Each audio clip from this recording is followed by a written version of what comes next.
Chapter 826. List placed a few light emeralds on the table. These are light emeralds produced by the light emerald dragon for me. If the Dragon Knight of the Eagle Kingdom dares to start a dragon-slaying war with me again, he might send me another dragon. Even if he didn't take out the light emeralds, Mesiro and the other two believed that he had a three-headed dragon. However, the impact of the emeralds was obviously greater. Light Emerald Dragon, I didn't expect the Eagle Kingdom to launch a dragon-slaying war with great difficulty. Not only did they not obtain any benefits, but they also lost a dragon and a dragon knight. Mesiro looked at List, his evaluation of his nephew infinitely rising. You can really fight against a country by yourself. This is just the beginning. The development potential of the maritime countries can't compare to that of the mainland countries. Sooner or later, I will kill my way to the legendary continent and build a huge kingdom that will dominate the land and sea. List was also bragging that he didn't need to pay taxes. The land of the legendary continent should be occupied by various kingdoms. I'm afraid it will be difficult to find new territories for you to build a country. Mesiro thought about it and felt that he should advise List to keep a low profile. Meopal was excited. List, if you can build a kingdom that will span the land and sea, I will also follow you. That's easy. Cousin, if you come to my country, you won't do worse than Sapphire. Even the current Flame Archipelago has more fertile islands than Red Crab Island. If the Taro family was willing to give up Red Crab Island and seek refuge with him, it would naturally be a good thing. The Flame Archipelago was too big, and what he lacked the most was population. Even if he had followers and subjects, as well as the followers and subjects of the Tulip family, they might not even reach 800,000 people. It was simply terrifying to develop an archipelago of more than 5 million square kilometers with 800,000 people. The per capita area of the Flame Archipelago was more than 6.25 square kilometers. It should be known that the per capita area of China was only 0.0054 square kilometers. Therefore, he would open up a wide range of channels and not reject any knight who came to seek refuge with him, as long as they could bring people. However, the Taro family had been rooted in Red Crab Island for many years. It was not easy to run an industry, and they also had a relationship with Princess Angela. It was difficult for them to give up Sapphire. Mesiro would not make a stand easily. Only Roland Pinecone had decided to follow List to Flame Island in search of opportunities. List immediately said, Uncle Roland, if the Pinecone family is willing to cooperate with the development of Fiery Island, I can promise you the title of Count, and you can give your title to Cousin Raleigh. Viscount Roland and Aunt Melinda had two sons, Russell and Raleigh. Russell could inherit his father's title, while Raleigh had to establish his own business. Now, List not only promised the Pinecone family an Earl title, but also a Viscount title. The temptation was too great. Viscount Roland was very excited and even a little scared. The title of Count was his nightmare. List, I'm just an elite Earth Knight. Can I be promoted to Count? Under normal circumstances, only a Sky Knight can be promoted to Count. However, in my country I have the final say, so Uncle can be promoted to Count. After 3 generations, if the Pinecone family is still unable to cultivate a new Sky Knight heir, then according to the Knight system, they will be demoted to Viscount. List was very appreciative of this system where one would be demoted due to insufficient strength. He was not willing to raise a group of useless followers who would enjoy the resources of the fief, yet be mediocre and unable to even fight for military exploits. Don't worry, although I have no hope of becoming a Sky Knight in this lifetime, and Russell doesn't have the talent, the Pinecone family will use all its resources to cultivate a 3rd generation of Sky Knight successors. Since that is the case, after grandfather's funeral is over, Uncle will prepare to leave for Flame Island. Only by participating in the development of Flame Island as soon as possible can I properly bestow the title of Count to Uncle. Good. When this topic was over, Meopal couldn't hold back his curiosity and asked, List, since you have 3 dragons, what is the other one? List smiled slightly. It's a secret for the time being. After staying in Long Taro Castle for one night, List left the next day. The funeral was set for July 15th. It was only the 7th, so there were still 8 days left. He just came here in advance to let people know his attitude of sheltering the Taro family. So he said goodbye to Mesiro and the others and returned to Black Horse Island with Ichi. He had planned to have a chat with the Oxtail Marquis, but the Oxtail Marquis had gone to the Oxtail territory, and even the Levis couple had gone with him. So he rested on Black Horse Island. Your Royal Highness, according to your instructions, Black Horse Island has been sorting out various industries. This is a list of industries to be transferred in 3 phases: short, medium, and long. Isaiah, the administrative officer of Algae City, sent a list to List. All the industries in the Flame territory were densely recorded, and each industry was marked with an approximate date of migration. As long as the Flame Island was gradually developed, these industries could be gradually transferred there. Eventually, a deserted territory was left and returned to the Grand Duchy of Sapphire, but the transfer of industries was not urgent. He would first take advantage of the Grand Duchy of Sapphire for a few years. In fact, List's intention was not to return Black Horse Island. He wanted to wait and see if Achi could develop the magic transmission array as soon as possible with the help of the invisible dragon. Once the magic transmission array was properly studied and the transmission array from Black Horse Island to the Flame Island was established, the Sapphire Islands and the Flame Islands would be inseparable. It just so happened that List wanted to establish a kingdom. He could recruit the Sapphire family as his followers and make them loyal and pay tribute to him. I alone am enough to be the overlord of the sea. Grand Duke Andrew will not live long, and Anthony will certainly not be able to ride the Sapphire Dragon. I can accept him as a younger brother. In the beginning, Anthony wanted to accept List as a younger brother. Now that List was riding a dragon, he wanted to accept Anthony as a younger brother. He wanted to embrace the four seas and dominate the blue water. Sapphire was the nail that must be pulled out. He rested for a night. List did not stay in Thorn Castle for long. Together with Achi, he led the 10 large frame ships to the Whirlpool Islands and arrived at the Maelstrom a day later. So he continued to follow the previous action and smoothly crossed the 10 large frame ships to the Whirlpool Mountain of the Flame Island to support the construction of Infernal Town. On July 11th, he took Achi to continue to the sea. This time he found the fleet of Duarte Red Apricots sailing on the vast sea. Achi controlled the waterspout to help the fleet increase its speed, but because there were too many ships, she could not provide too high a speed. It took a full 3 days to send the fleet to the Whirlpool Islands. The fleet would leave a group of knight and serfs in the Whirlpool Islands to build the Whirlpool Town. The other part continued to sail, not through the Maelstrom, but along the nautical route to the Flame Islands, and eventually landed in the estuary area of the Whirlpool River. Along the Whirlpool River, they opened up a settlement and finally met up with Infernal Town. After sending the fleet to the Whirlpool Islands, List left with Achi and returned to Red Crab Island to attend the funeral of Marquis Merlin. Just as they arrived at Red Crab Island, Achi took out her magic platform and prepared to contact the mages of Infernal Town to inquire about the progress of several experiments. Unexpectedly, she received a magic platform message from Black Horse Island. It turned out that the shipbuilders of the port town dock had been working on a new type of schooner. Costo and others were busy exploring the nautical data of the schooner. He could not help but summon the smoke mission to check the progress. Sure enough, he found that the mission had been completed. Chapter 827. Mission. There are priorities and there is an order to the construction. As the future ruler of a country, you should carefully consider your overall plans for the Flame Archipelago, the Whirlpool Archipelago and other territories instead of rushing here and there. Please plan the construction of the Flame Kingdom. Reward, Creative Magician. The smoke serpentines were dispersed by List, but the content had been recorded in his mind. Leo flew him and Achi to the Longtaro Castle. He took advantage of the rare leisure time to think about the smoke mission. For the time being, there was nothing to say about the reward of a creative magician. He didn't know which magician it referred to, nor did he know what creativity it was. When the mission was completed, the truth should come to light. What made him quite ashamed was the content of the mission. It turned out that he was asked to formulate a detailed construction outline of the Flame Kingdom, and to belittle his previous practice as hastily doing things hastily, and doing things hastily. Is this my own subconscious reflection, or is it because I heard others muttering behind my back?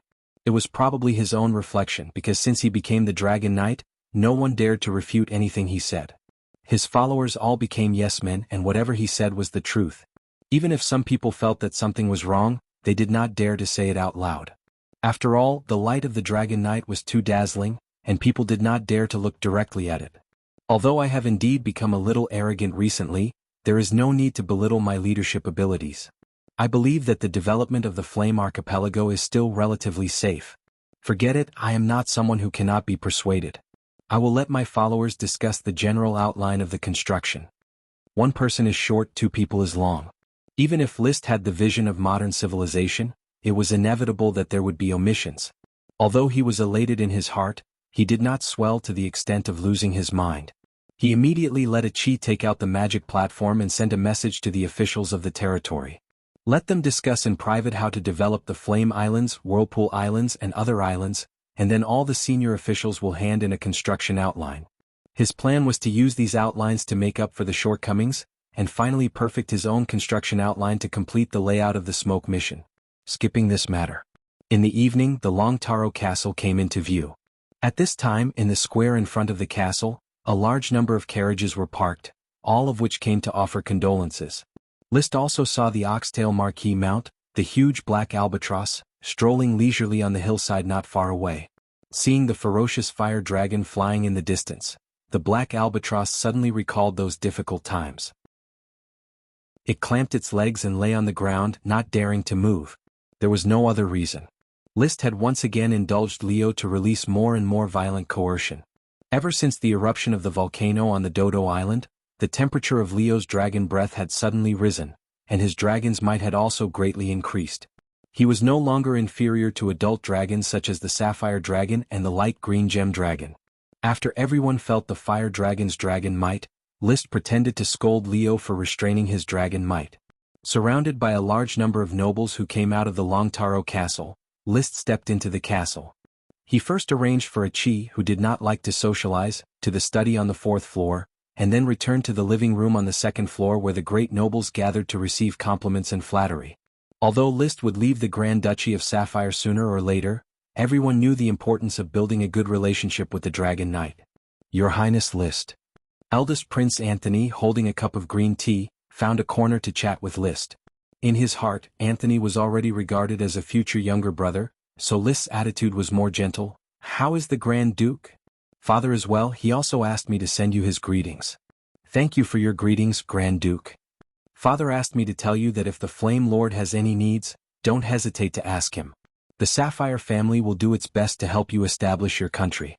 I do have some needs. I hope the Grand Duke can help me. Please say it. Put it aside for the time being. When I am fully prepared, I will communicate with the Grand Duke in detail. What List wanted to talk about was the sales channel for the Light Emeralds. For the time being, he did not have the ability to establish a set of sales channels for gems, so he hoped to use the Sapphire family's channels for sales. However, the news of the Light Emerald Dragon had not yet leaked out, so he was not in a hurry to mention it. Alright then. But for the trade of sea salt, white paper and glass, I hope to change the way the profits are divided. How does your Highness want to change it? I hope to buy serfs from the Iron and Steel Ridge, pay for the serf trade with the profits from the trade, and then transport the serfs back to Iron Heel City through the Sapphire family's channels. The price of serfs in the Iron and Steel Ridge Kingdom is far higher than that in the Eagle Kingdom. Yes, it is indeed very expensive. Flowing into the Grand Duchy of Sapphire is about 2 or 3 times more expensive than the serfs in the Eagle Kingdom. But it doesn't matter, I will pay for it and the Sapphire family only needs to provide the channels. List said lightly, exuding an air of not lacking money. Anthony nodded. This is naturally no problem. The Sapphire family has always kept the serf channels in the Iron and Steel Ridge Kingdom. But why doesn't your Highness use the serfs of the Eagle Kingdom? In his opinion, the serfs of the Eagle Kingdom were very cheap. In any case, serfs were used everywhere, so of course they should be used cheaply. However, List did not think so. Most of the serfs and knight in his territory came from the Eagle Kingdom, and over time, it was easy to form a tendency. Although he was not worried about the loyalty of his followers, if the Eagle Kingdom wanted to intervene, it was indeed easy to cause civil strife. So he wanted to take in a group of serfs from the Iron and Steel Ridge Kingdom to break the mark of the Eagle Kingdom. But when the words came to his mouth, he changed his words. I will naturally plunder the Eagle Kingdom, but the population in the coastal hinterland is far from enough for my needs, so I need to open up the serf market in the Iron and Steel Ridge ahead of time. The population in the coastal hinterland of the Eagle Kingdom is tens of millions. Isn't that enough? I may be able to plunder 1/10 of them, but not all of them will wait there for me to plunder at will. When the Eagle Kingdom comes to their senses, they will definitely migrate the lords and subjects of the coastal hinterland inland. I don't want to make a small fuss like the annual expansion order. The expansion order of the Grand Duchy of Sapphire was to take advantage of the annual war between the Iron and Steel Ridge and the Eagle Kingdom to drink some meat soup. However, List wanted to rely on his 3 dragons to forcibly tear off pieces of meat. After 2 or 3 tearing, the Eagle Kingdom would probably either launch a dragon-slaying war or give up the coastal hinterland. It was absolutely impossible to let him come and tear off pieces of meat at will every year. It was a pity that the Flame Island was poor and could not sustain the influx of too many people. Otherwise, List might have planned to get rid of the population in the coastal hinterland once and for all. In any case, if the Flame Kingdom wanted to develop, it must suck blood from the legendary continent. He was not a slow person. 10,000 years was too long and he had to seize every minute. Anthony heard this and suddenly became embarrassed. Your Highness List, if you crazily plunder the Eagle Kingdom, wouldn't it be difficult to maintain the annual expansion order of Sapphire? Chapter 828. I need to report back to my father. Anthony did not give any answer to List's proposal. He needed to discuss it carefully with the Sapphire Grand Duke before he could answer. List nodded. It's just a proposal. There is still some time before this year's expansion order. The Grand Duke can think about it slowly. I personally am very willing to facilitate this kind of cooperation. When the Eagle Kingdom is weak, we should take out thunderous means to accelerate its decline. Your Royal Highness, please rest assured that when the funeral of Marquis Merlin is over, I will immediately return to the Blue Sky Mountain Palace and bring all your words to my father. Very well. List picked up the teacup and took a sip of the slightly bitter tea. The green tea trees of Black Horse Island were exclusively owned. After a long period of cultivation they had a high yield. Because he, the Dragon Knight, drank tea every day, he quickly led to the atmosphere of Sapphire. The great nobles would buy a batch of tea from Black Horse Island and go back to brew and taste it. Even the Sapphire family had ordered a lot of tea from Black Horse Island. It was said that the Grand Duke liked tea very much, which added to the tea-drinking atmosphere of Sapphire. Of course, how many people really liked tea, List did not care. He originally just wanted to drink tea. Even if a caddy of tea was sold for a few gold coins, he did not see the profit from tea.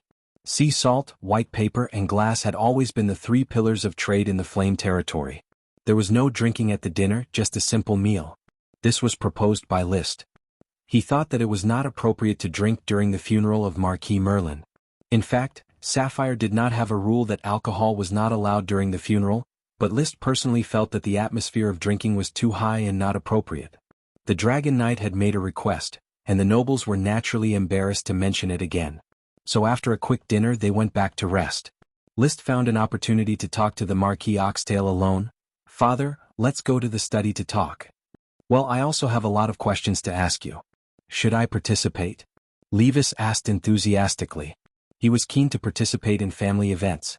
List nodded. Of course you can participate. But you have to make sure that the study is quiet enough in case someone else hears our conversation. In the study, Achi was still reading and writing, minding her own business. She only said goodbye to Lee William and then immersed herself in her own world again. She was busy researching the teleportation magic matrix, throwing all other experiments aside and striving to complete the teleportation magic matrix as soon as possible. List took the red wine and glass from the servant's hand, indicating that he would do it himself. After the servant closed the door, Levis also went out to take a look.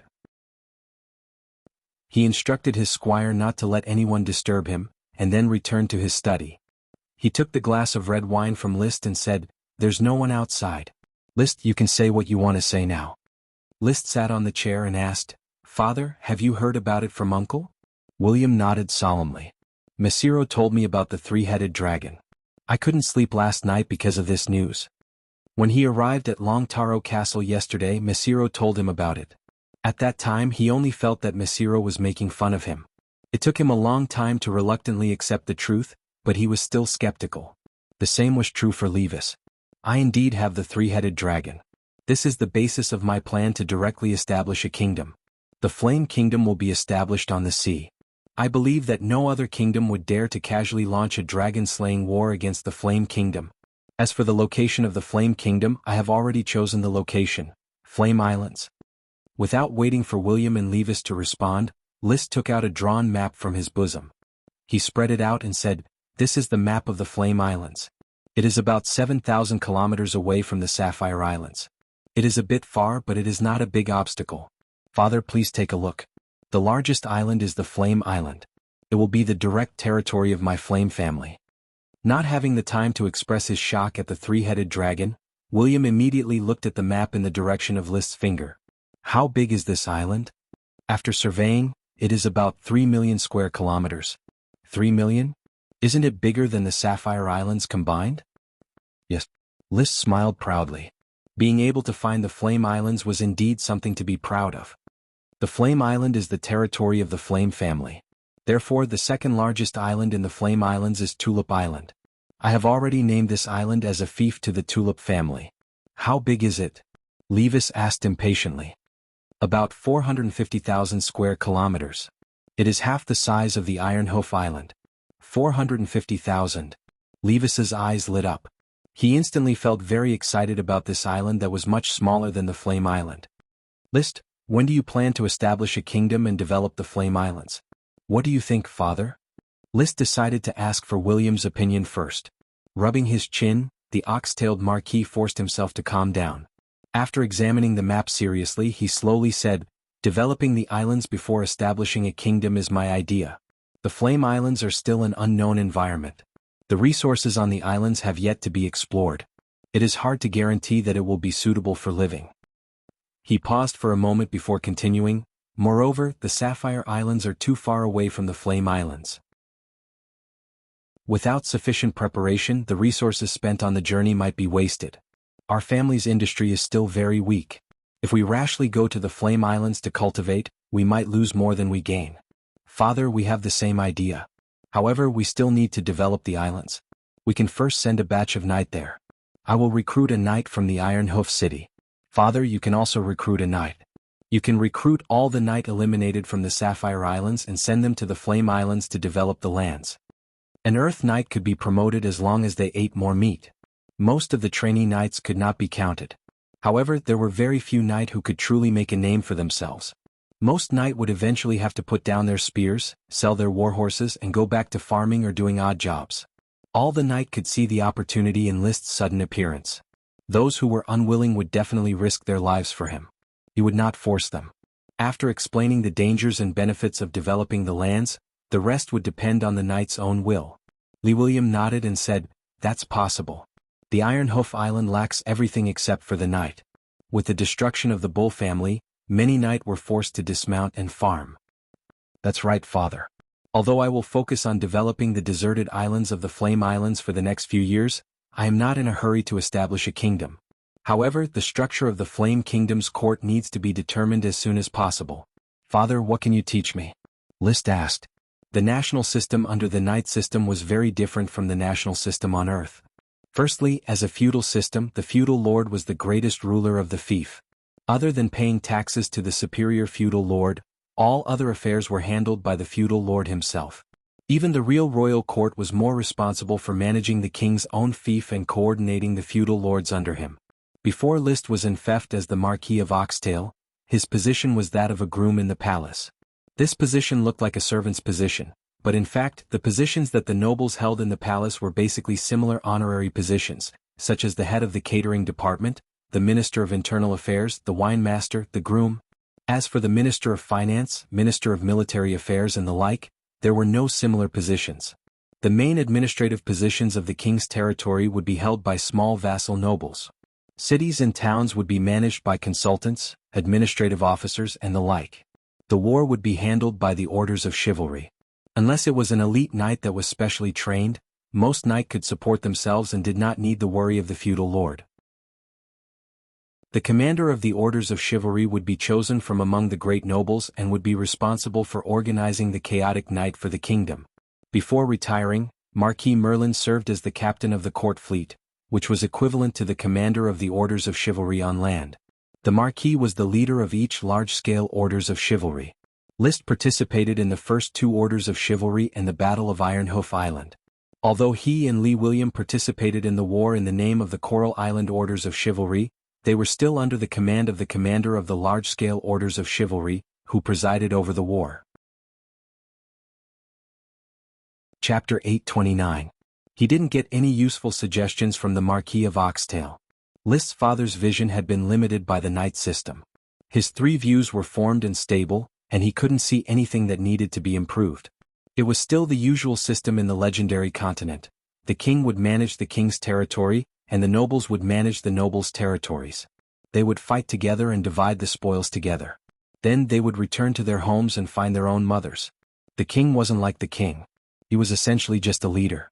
The advancement of this system was undoubtedly poor, but it was suitable for the current productivity conditions. After the Marquis of Oxtail and his son left, Liszt leaned back in his chair, still thinking about this problem. When he had just transmigrated, he was ambitious and thought about changing the social system. He wanted to change the feudal system into a centralized system where all the power would be concentrated in the hands of the king. However, the reform of the system couldn't be completed in a day. If China did not have Emperor Qin Shi Huang's grand ambition of working hard for 6 generations, reinvigorating the empire and ruling the universe, it would also be difficult to centralize power. Moreover, in Liszt's current opinion, both the feudal system and the centralized system were backward. He really couldn't tell if the feudal system was more comfortable or the centralized system was more comfortable. As a dragon-rearing family at the top of the pyramid, and a family rearing many dragons, he would live comfortably no matter what. The people and I will not play with a better system. I can't be so fearless as to shake my own power for no reason. He shook his head silently. How could a person who had tasted the beauty of power let go of this feeling and display his noble sentiments? After a while he made a decision. There's no motivation for reform now. I'll copy the system of the Iron and Steel Ridge Kingdom and continue to maintain the feudal system. When the Fire Kingdom grows stronger and my personal strength reaches the peak, I can reform with invincible momentum if I want to centralize power. I believe no one will dare to stop me. However, when he looked at the map of the Fire Islands on the table, he suddenly laughed. He felt that he had been worrying for nothing. The Fire Islands were about 5 million square kilometers, and the Fire Island occupied more than 3 million square kilometers. This meant that even if he gave away the rest of the islands, his territory as the king would still be boundless. A third of the area of China was enough for his family to prosper. Whether it was enfeoffment or centralization of power, it was all the same.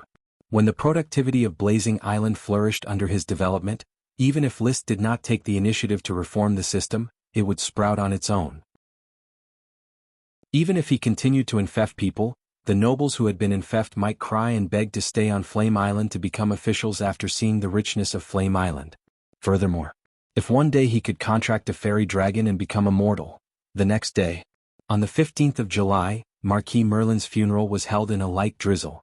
There was no overly grand ceremony, nor was there any noise of gongs and drums. Many nobles rode on carriages and followed the orders of chivalry, who were guarding the coffin, to the cemetery of the Taro family. The grave had already been dug, and the inscription on the tombstone had already been erected. It was a square tombstone that wasn't too big. On it were the words, Marquis of Red Crab Island, Merlin Long Taro, Glory Year 71 April 18th, Glory Year 154 July 3rd in serpentines. Glory was birth and glory was death.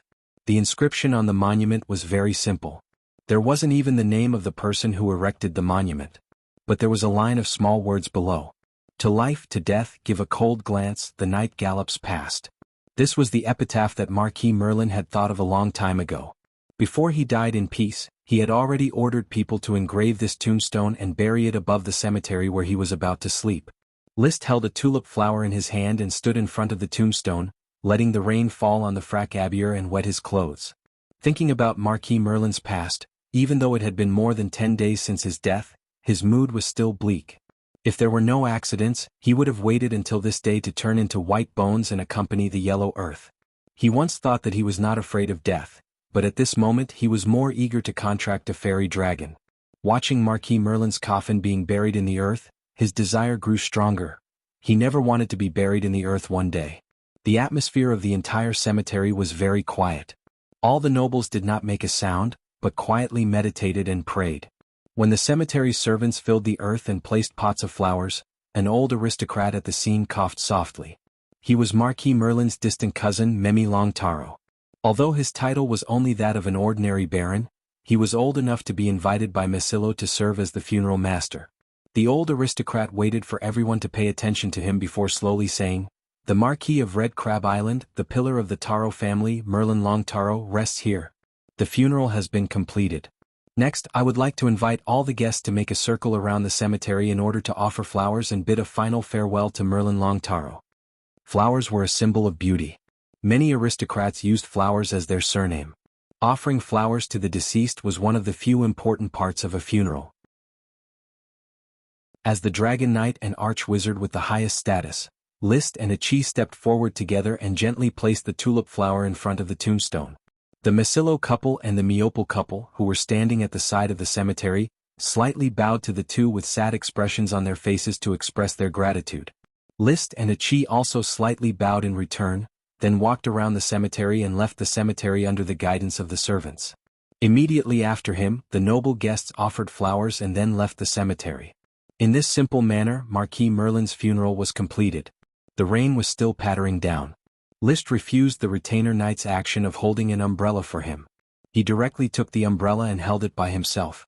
Together with Achi, they stepped on the soaked bluestone slabs and slowly walked towards Longtaro Castle. He did not walk too fast.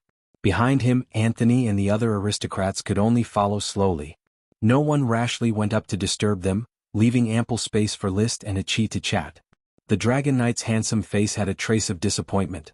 If I can't get the method to form a contract with the Dragon Domain Lord in a few decades, I will probably be lying in the mud in the darkness like grandfather. Achi wrinkled her delicate nose, but Achi can still live for many years. Then live well and protect my family. No, Achi wants to be with Big Brother, I don't want to be separated.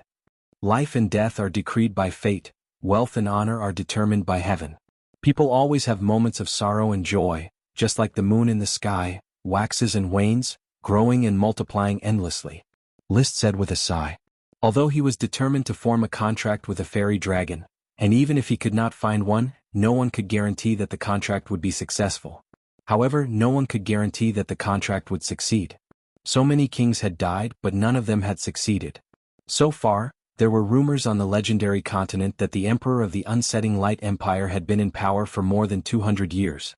Obviously he was a Dragon Domain Lord. However, it was difficult to distinguish whether the news was true or false.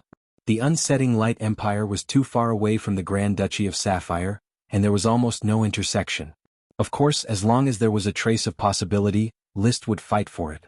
At worst, he would ride the invisible dragon and rush into the palace of the Unsetting Light Empire and find the Emperor to talk about the contract with the Dragon Domain Lord. In short, who would want to die if they could live forever? Achi did not know what List was thinking, but she said very seriously, "Don't worry, Big Brother, Achi will research the method to form a contract with the Dragon Domain Lord, so that Big Brother can also live for a few hundred years, until we don't want to live anymore." List smiled. "Okay, I look forward to it." Chapter 830. After the funeral of Marquis Merlin, List did not stay in Longtaro Castle for long. The next day he returned to Black Horse Island with Achi.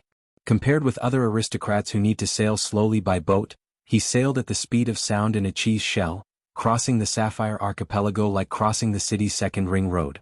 When he returned to the territory, the first thing he did was to ride the chocobo Loki, patrol the territory, and find the increasingly fat seven-colored whale Lolth to swim in the sea. It was a hot and dry summer, and it was very comfortable to swim in the sea. The thunder dragon turtle raised by Achi has become the guardian beast of Black Horse Island, lying on the beach near Kelp Town for half of the day. Then it enjoys a large number of delicious dried fish sent by the servants of Thorn Castle. It is not that it does nothing. As a thunder attribute super dragon, its body will naturally condense high thunder attribute magic around it, forming a natural training ground rich in thunder attribute magic. Many thunder attribute knight in the territory practice around it. These knights are very young. They are the reserve knight of the burning orders of chivalry that List cultivated for himself. Sapphire Grand Duke has the famous blue blood orders of chivalry. As his direct core, List naturally cannot do without his own core.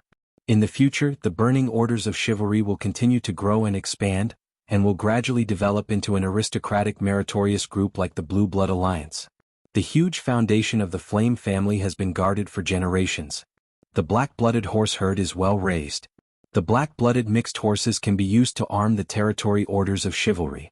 The black-blooded purebred horses have also developed from dozens to more than 200 now. When these foals grow up and continue to improve the breed, they will eventually be able to develop into dragon horses like the blue blood horses. The black-blooded horses are slightly smaller than the blue blood horses. Although they are both dragon horses, they are not as good as the blue blood horses in all aspects. However, under the guidance of List's eugenics, good breeding and scientific horse-raising policy, sooner or later, stronger black blood horses could be cultivated to arm the burning orders of chivalry. It's a pity that the Flying Dust dogs haven't been able to breed any new female beast that can give birth, and there's no clue as to how to form the Blizzard orders of chivalry. Goldie, Little Red, and Little Purple also don't have a partner, and it's difficult for the fire dragon birds to develop. The personal guard orders of chivalry seems to be an extravagant hope. In fact, even the fire demon swordsman cultivation system hasn't been organized yet. The burning orders of chivalry was a collective term, and there was bound to be an ordinary knight and an elite knight. Just as the blue blood orders of chivalry had the elite Mahuiying orders of chivalry, the burning orders of chivalry would also be divided into the elite blizzard orders of chivalry, as well as the elite personal guard orders of chivalry.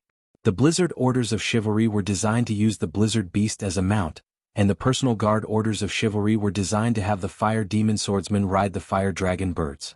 It was a pity that the fire demon swordsman's cultivation principles were basically clear, but the specific details still needed to be scrutinized, and Leo's cooperation also needed to be explored.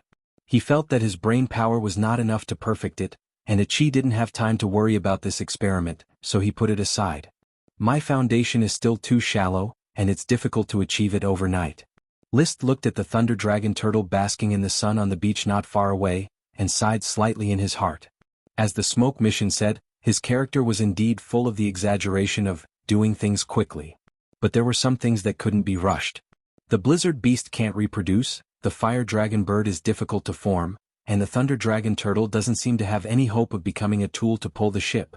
The only thing worth celebrating is that the super dragon beasts are of great benefit to the knight's cultivation. This group of thunder attribute knight training around the thunder dragon turtle has made obvious progress.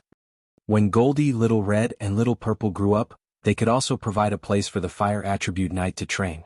Of course, the effect of training next to the fire dragon Leo was even greater, but the nobility of dragons would never allow small ants to surround them. Withdrawing his gaze, List touched the rainbow whale Lolth under his crotch and sighed softly.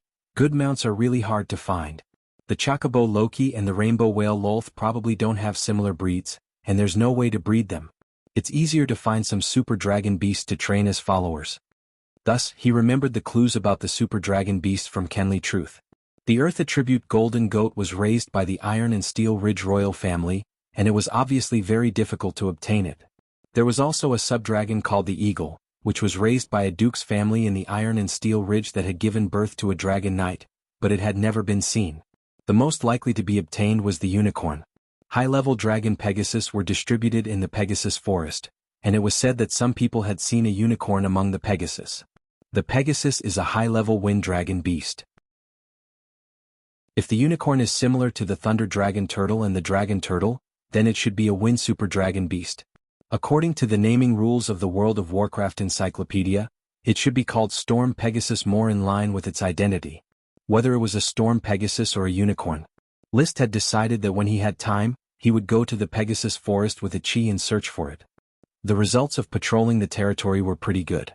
3 more sprite worms were obtained, namely the wheat sprite worm, the hemp rope rattan worm, and the tomato sprite worm, in addition to the wheat sprite worm and corn sprite worm discovered and reported by the serfs. During this time, the territory had produced 5 sprite worms in succession, all of which had high economic value, which was worth celebrating. Big data proved it. Scientific farming had an extremely efficient effect on the breeding of sprite worms.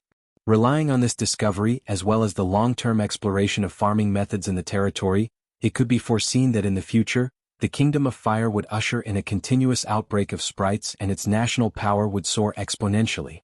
After patrolling the territory, after dealing with the accumulated official business, after resting in the Thorns Castle for a few days, List quickly collected the construction outline written by his high-ranking officials and carefully looked at it. Discarding the dregs and selecting the essence, and then drawing on the strong points of others, he wrote his own outline of the Kingdom of Fire's Year 05 construction year. As for why it was the year 05, it was because he planned to complete the establishment of the country within these 5 years. Since the country had yet to be established, it naturally could not be classified as the year 05. In short, List's obsessive-compulsive disorder flared up, or a certain muscle in his brain twitched. The outline could be summed up in 16 words. Black Horse, continue to develop, Flame Whirlpool, fully develop, Surf Trade, Night Pioneering, Infrastructure Construction, Industrial Transfer. The specifics were further subdivided into multiple development steps. This was a relatively detailed and solid construction outline that took into account the needs of all aspects. It would play a strategic guiding role in the establishment of the Kingdom of Fire. As long as it was strictly implemented, the country would be smoothly established within 5 years. When the copy of the outline was completed, the smoke mission was also completed. Mission completed. Reward, Creative Wizard Inuit Truth. Inuit Truth? I have heard of this name. Just 2 days ago when inspecting the dock, a wizard had mixed into the sailing team. It seems that he is a young wizard with aspirations to sail. List quickly learned which wizard was the reward of the smoke mission. The day after he returned to the territory, Costo and the others returned to test the new type of schooner. After sea tests they obtained detailed data on the schooner. In terms of speed, which he was most concerned about, the advantage was not as obvious as List imagined. Especially when the wind was favorable, the schooner was difficult to control. But when the wind was against the wind, the speed advantage of the schooner was perfectly demonstrated. Unless it was directly against the wind, the schooner could rely on the sea breeze to sail. Of course, when the wind was too strong or the wind was too strong, it was still very difficult for the schooner to sail. List was not satisfied with the performance of the schooner. He thought that the schooner could replace the horizontal sailing ship, but now it seemed that it could not. Chapter 831. Inuit's words reminded List that horizontal sails and longitudinal sails were both types of sails. A large ship could have 2 or 3 masts, so why couldn't it hang horizontal sails and longitudinal sails at the same time? When the wind was favorable, the horizontal sails would be raised and the ship would roar. When the wind was adverse, the longitudinal sails would be raised and the ship would move like a snake. In this way, a sailboat could move freely on the sea at any time, which would greatly shorten the sailing time. Moreover, List seemed to have some impression of the age of great navigation on Earth. There were many sailboats with triangular longitudinal sails at the bow and stern, and horizontal sails in the middle. It was after listening to Inuit's suggestion that List immediately ordered the shipyard shipbuilders to work hard on a hybrid sailboat. However, List didn't care much about Inuit's suggestion to use wood to fix the sails because it was rejected by several old shipbuilders at the time and considered unrealistic.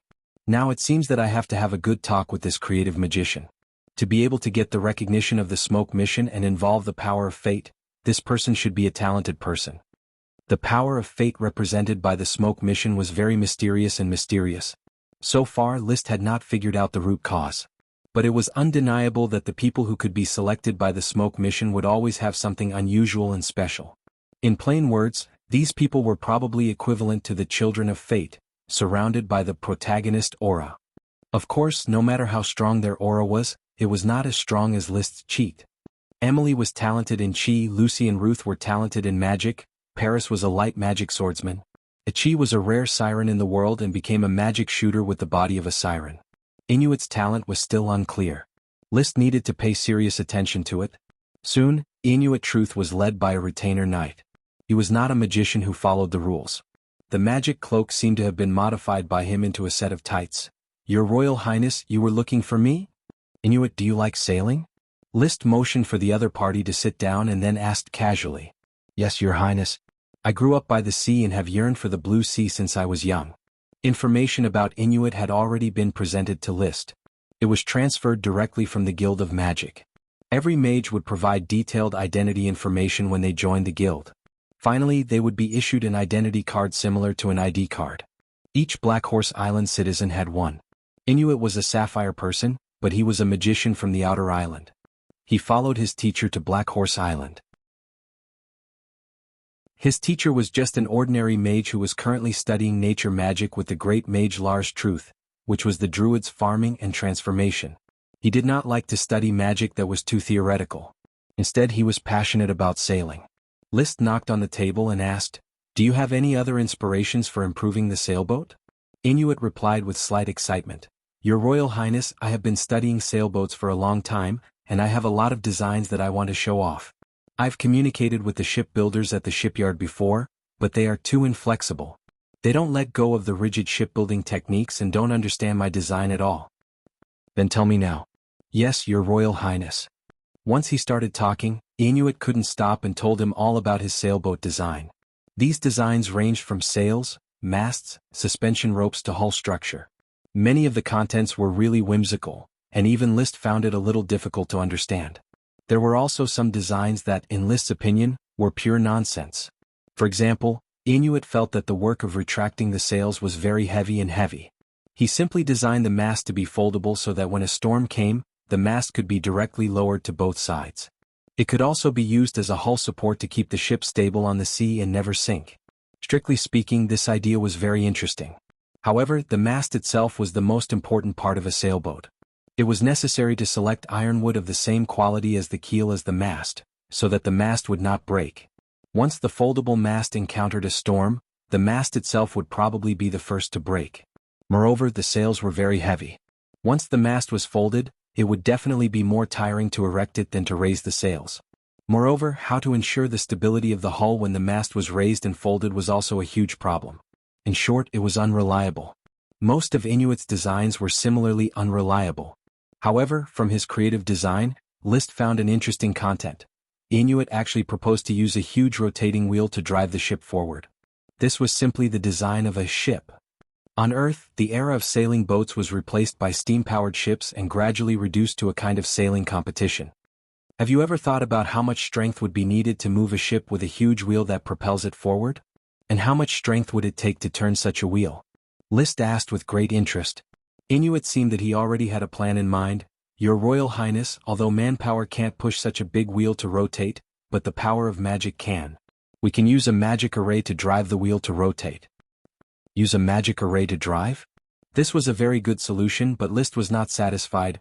The magic array is indeed widely used. It is not impossible to drive the wheel to rotate. But the production and consumption of the magic array is huge. It is not suitable to use it on a ship. This idea of combining magic and technology, he had thought about it a long time ago. However, with the shrinking of the magic network, it was difficult for the magic array to absorb magic through the magic network. It all needed to consume the magic of the magic array materials themselves. To maintain such a magic array operation, the consumption was huge. In this world, there was no such thing as a spirit stone to store magic power. Even a small magic platform often needed to change the magic rune operation materials, and the cost of communication was not small, not to mention driving the huge wheel to rotate. Inuit suddenly became embarrassed. As a magician, he was very clear about the value of magic materials. His idea was indeed very creative, which made him feel proud of himself. But according to his design, it was possible that a single magic array could buy several three-masted sailboats. Coupled with the materials needed to maintain the magic array, he was afraid that such a ship would make a loss for one trip. Only a fool would design such a thing. Looking at the embarrassed Inuit, Liszt did not show any disappointment. On the contrary, he valued Inuit very much. Not only because of the smoke mission but also because of Inuit's idea. If you want to develop technology, you are not afraid of the idea being difficult to realize, but afraid of not having the idea. Inuit, the power of magic is difficult to apply to the people, but this does not mean that there is no power that can replace magic. There is a power I call steam. You can study this direction. In addition, I can't judge the value of some of your ideas on the sailboat, but I can let you participate in the design of the new sailboat. Are you willing? Inuit immediately replied, "Thank you, Your Royal Highness, for your recognition. Of course I am willing to participate in the design of the new sailboat." Personally designing a sailboat to sail the sea, Inuit was more than happy, but he still had doubts in his heart. "Your Royal Highness, what does the power of steam mean?" "You go back and boil a pot of water, you will understand the power of steam." Liszt pretended to be mysterious. In fact, he did not know much about the steam engine, the killing machine that set off the Industrial Revolution. He only knew that it used coal, oil and other raw materials to burn, and then pushed the piston to do work, driving the machine to operate. "Boil water, I will go back and boil water." Inuit hurriedly left. Looking at his back, Liszt shook his head. The steam engine probably could not set off the Industrial Revolution in this world. The reason was very simple. So far he had never heard of coal, oil and other fossil fuels. Without this fuel, burning wood alone would not provide much of a source of power. The lack of metal would also seriously limit the manufacture of the steam engine. Of course, the steam engine did not have no development potential. The reason was also very simple. Liszt had a fire dragon. When the small fire dragon grew up, the fire dragon could be released at will. At that time, there would be a steady stream of magic for the small fire dragon as fuel. Then he could go to the legendary continent and rob a few iron mines. Chapter 832. Anthony Sapphire brought bad news to Liszt. Liszt proposed to join forces with the Sapphire family to do something big. but was declined by the Sapphire Grand Duke because of the friction between the Blast Furnace Kingdom and the Iron and Steel Ridge Kingdom. This year's development order may not be issued as desired. The Eagle Kingdom has promised many benefits to the Blast Furnace Kingdom and successfully provoked a confrontation between the Blast Furnace Kingdom and the Iron and Steel Ridge Kingdom. 6 Dragon Knight have been assembled in the border area between the two countries. As a result, the pressure on the border of the Eagle Kingdom has suddenly weakened, and they can free their hands to defend the coastal hinterland. What a pity. List did not insist. The Grand Duchy of Sapphire is known as the Overlord of the Sea, but in fact, it is just a Grand Duchy. Seeing that there is no opportunity, it retreated. As for List, he was not stupid enough to go to the Eagle Kingdom alone to plunder. Whether it was him, the small fire dragon Leo, or the invisible dragon Bard, they all needed time to grow. The light emerald dragon Isin had not fully recovered from his injuries. With such combat power he could bully an ordinary knight, but he was not confident enough to fight against a dragon knight, so it was better to focus on developing Flame Island. He laid his cards on the table to Anthony. The Sapphire family should worry about the surf trade. You should have heard about the Flame Islands. I am starting to develop it and will leave Sapphire at any time. Anthony nodded and said, yes, we already know about this news. You and Marquis Oxtail's night movements have not been concealed. I have not been able to fully investigate the development of the Flame Islands for the time being, so the migration of the country will be postponed for a few years. I hope the Grand Duke can continue to support us in the next few years. Your Highness, please rest assured that the Sapphire family will fully support the Flame family in establishing a country. That's good. It's rare for you to come to Black Horse Island. Stay for a few days and enjoy the island's food.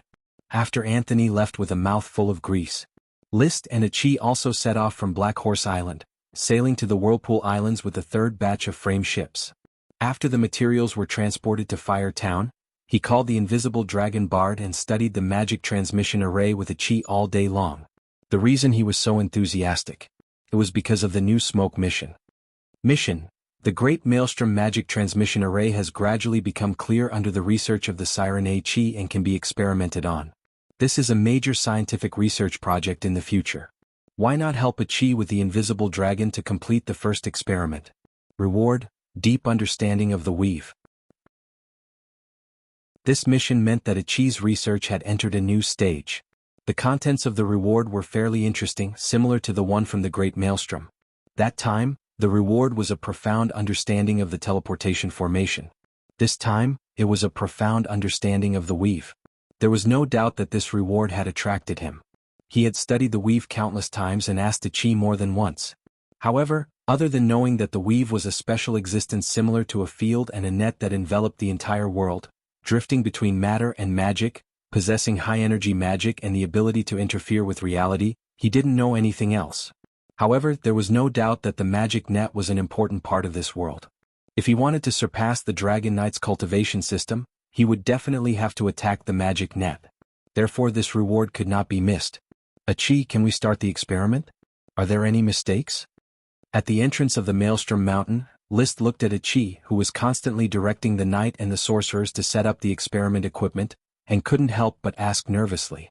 Brother, Achi has repeatedly demonstrated the operation steps of the observation of matter magic nodes experiment. With Bard's help, there shouldn't be any accidents. All right. Time passed quickly and it was now August, which was unbearably hot. After a week, countless magic arrays set up by Achi around the entrance of the Maelstrom Cave were finally completed, completely enveloping the entrance of the Maelstrom Cave.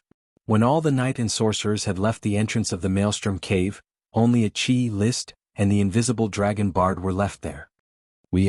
Bard couldn't wait any longer. He used his ability to provide information for the experiment at all times, and through List's communication, he understood the content and purpose of the observation of matter magic nodes experiment.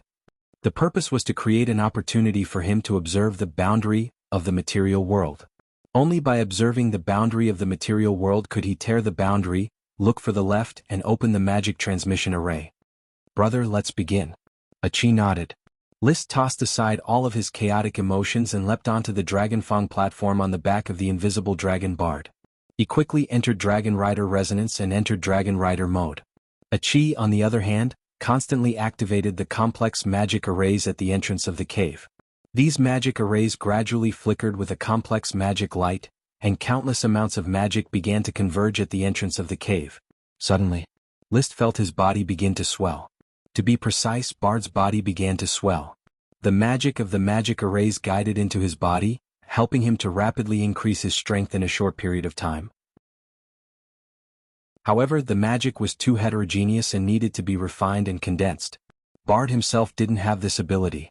List had already fused the invisible dragon's spatial magic with his dragon's chi, quickly fusing these magic into one through high-speed movement. With him acting as the switch of magic, the invisible dragon could calmly accept the stimulation of magic, and its strength skyrocketed. Wuxia. His body began to grow. Originally, it was only 15 meters long and 15 meters wingspan, but it directly swelled to 20 meters long and 20 meters wingspan. This was roughly the size of its adult body. An adult invisible dragon. The crystal white field of vision was also constantly changing from a rough world of crystal structure to a fine world of crystal structure. Coupled with List's crystal white trajectory, the world he saw was even more peculiar. It was as if every trace of matter and every trace of magic was decomposed into the finest crystal structure. The magic arrays were still activated, and more magic filled the entrance of the vortex cave. List, who was immersed in the surging power of the invisible dragon and the novel vision, suddenly heard a Chi's clear shout, "Brother, start guiding the magic to carry out high-frequency resonance, strip off matter, and find the node of the material boundary." Understood. List suddenly sobered up from his power. He operated the dragon's chi, and the invisible dragon's spatial magic quickly integrated into the surrounding environment, beginning to display its power to dominate space. The wings flapped and magic surged. The space inside the vortex cave swayed like water waves, and with the continuous surging of the invisible dragon's power, the material boundary invisible to the naked eye was gradually stripped away, revealing the scene outside the boundary. At the same time, a looming wormhole space began to reveal itself. "Let's work harder, Bard," List shouted, and together with the invisible dragon, frantically operated the dragon's chi. The power of space constantly tore at the material boundary, and finally, with a loud bang, the material boundary was forcibly torn apart. The wormhole space was exposed in the crystal white trajectory. The next moment, one person and one dragon flapped their wings and flew into the wormhole space. The magic arrays at the entrance of the vortex cave behind them seemed unable to withstand the tearing of the magic tide, and were instantly annihilated. But the magic arrays were already useless, and List directly entered the wormhole space as an adult invisible dragon knight. The crystal white trajectory continued to operate, and everything in the wormhole space, big or small, appeared before his eyes. The huge and deep weave wrapped the wormhole space like a straw, but when List cast his gaze towards the deeper parts of the weave, his pupils suddenly dilated. He couldn't help but tremble from the bottom of his heart. Chapter 833. When the invisible dragon's power began to wane, unable to resist the repulsive force of the wormhole, it was forced to withdraw from the teleportation array and return to the entrance of the vortex in the real world. List was still panting heavily with lingering fear. The invisible dragon Bard beneath him was shivering, and it took a while for him to return to normal. "Brother." A Chi had been waiting at the entrance of the vortex. When the invisible dragon flew out, she immediately came over. Did the observation process go smoothly? List wiped the sweat from his forehead, indicating that a Chi should go back first. He remained silent on the way until they arrived at a hidden laboratory. Only then did he sort out the scene he saw in the wormhole. "A Chi, what do you think the essence of the weave is?" "It's probably the embodiment of a kind of magical law." "No." List shook his head solemnly, looking at a Chi as he slowly said, "You might not believe the essence of the weave. It's a dragon." "A dragon?" A Chi's eyes widened. "Yes, an inconceivable dragon. I can't describe its appearance. In fact, I didn't even see its entire body." List did his best to recall the scene in the depths of the weave that he had seen with the adult invisible dragon's white crystal trail in the spatial passage. It was an indescribable scene. It was like a net, but also like a field, slowly extending into the depths of the void. Within the white crystal trail was an existence that surpassed the structure of crystals and existed outside of matter. However, this outside of matter was not outside of the matter that the invisible dragon passed through. Outside of the invisible dragon's matter was probably some kind of special latitude, while the weave penetrated the entire latitude, only existing in a way that surpassed all cognition. However, this was not enough to make List exclaim in horror. Instead, in the depths of the weave, its existence once again surpassed all cognition. In the end, it formed an image that represented a dragon.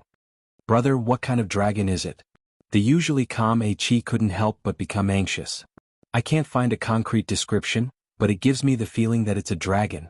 Or if a dragon is in existence at the limit of magical power, such as the fire dragon representing the limit of flames, and the invisible dragon representing the limit of space, then this dragon that incarnated into the weave represents." Liszt pondered for a long time, but still couldn't find the most accurate word to define it. In the end, he reluctantly used a word to explain: order. Order?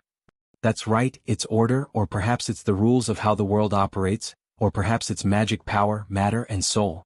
No, I don't feel like it has a soul. It seems to be the source of matter and magic power. No, it should be said that it separates matter and magic power. Liszt followed his feelings and slowly explained the impact the weave had on him. It was a dragon, shapeless and formless. It was not even known if it really existed, but it was definitely revealed in the crystal white trajectory. The weave was an extension of its dragon magic that enveloped the entire world. It was a structure that was above matter and magic.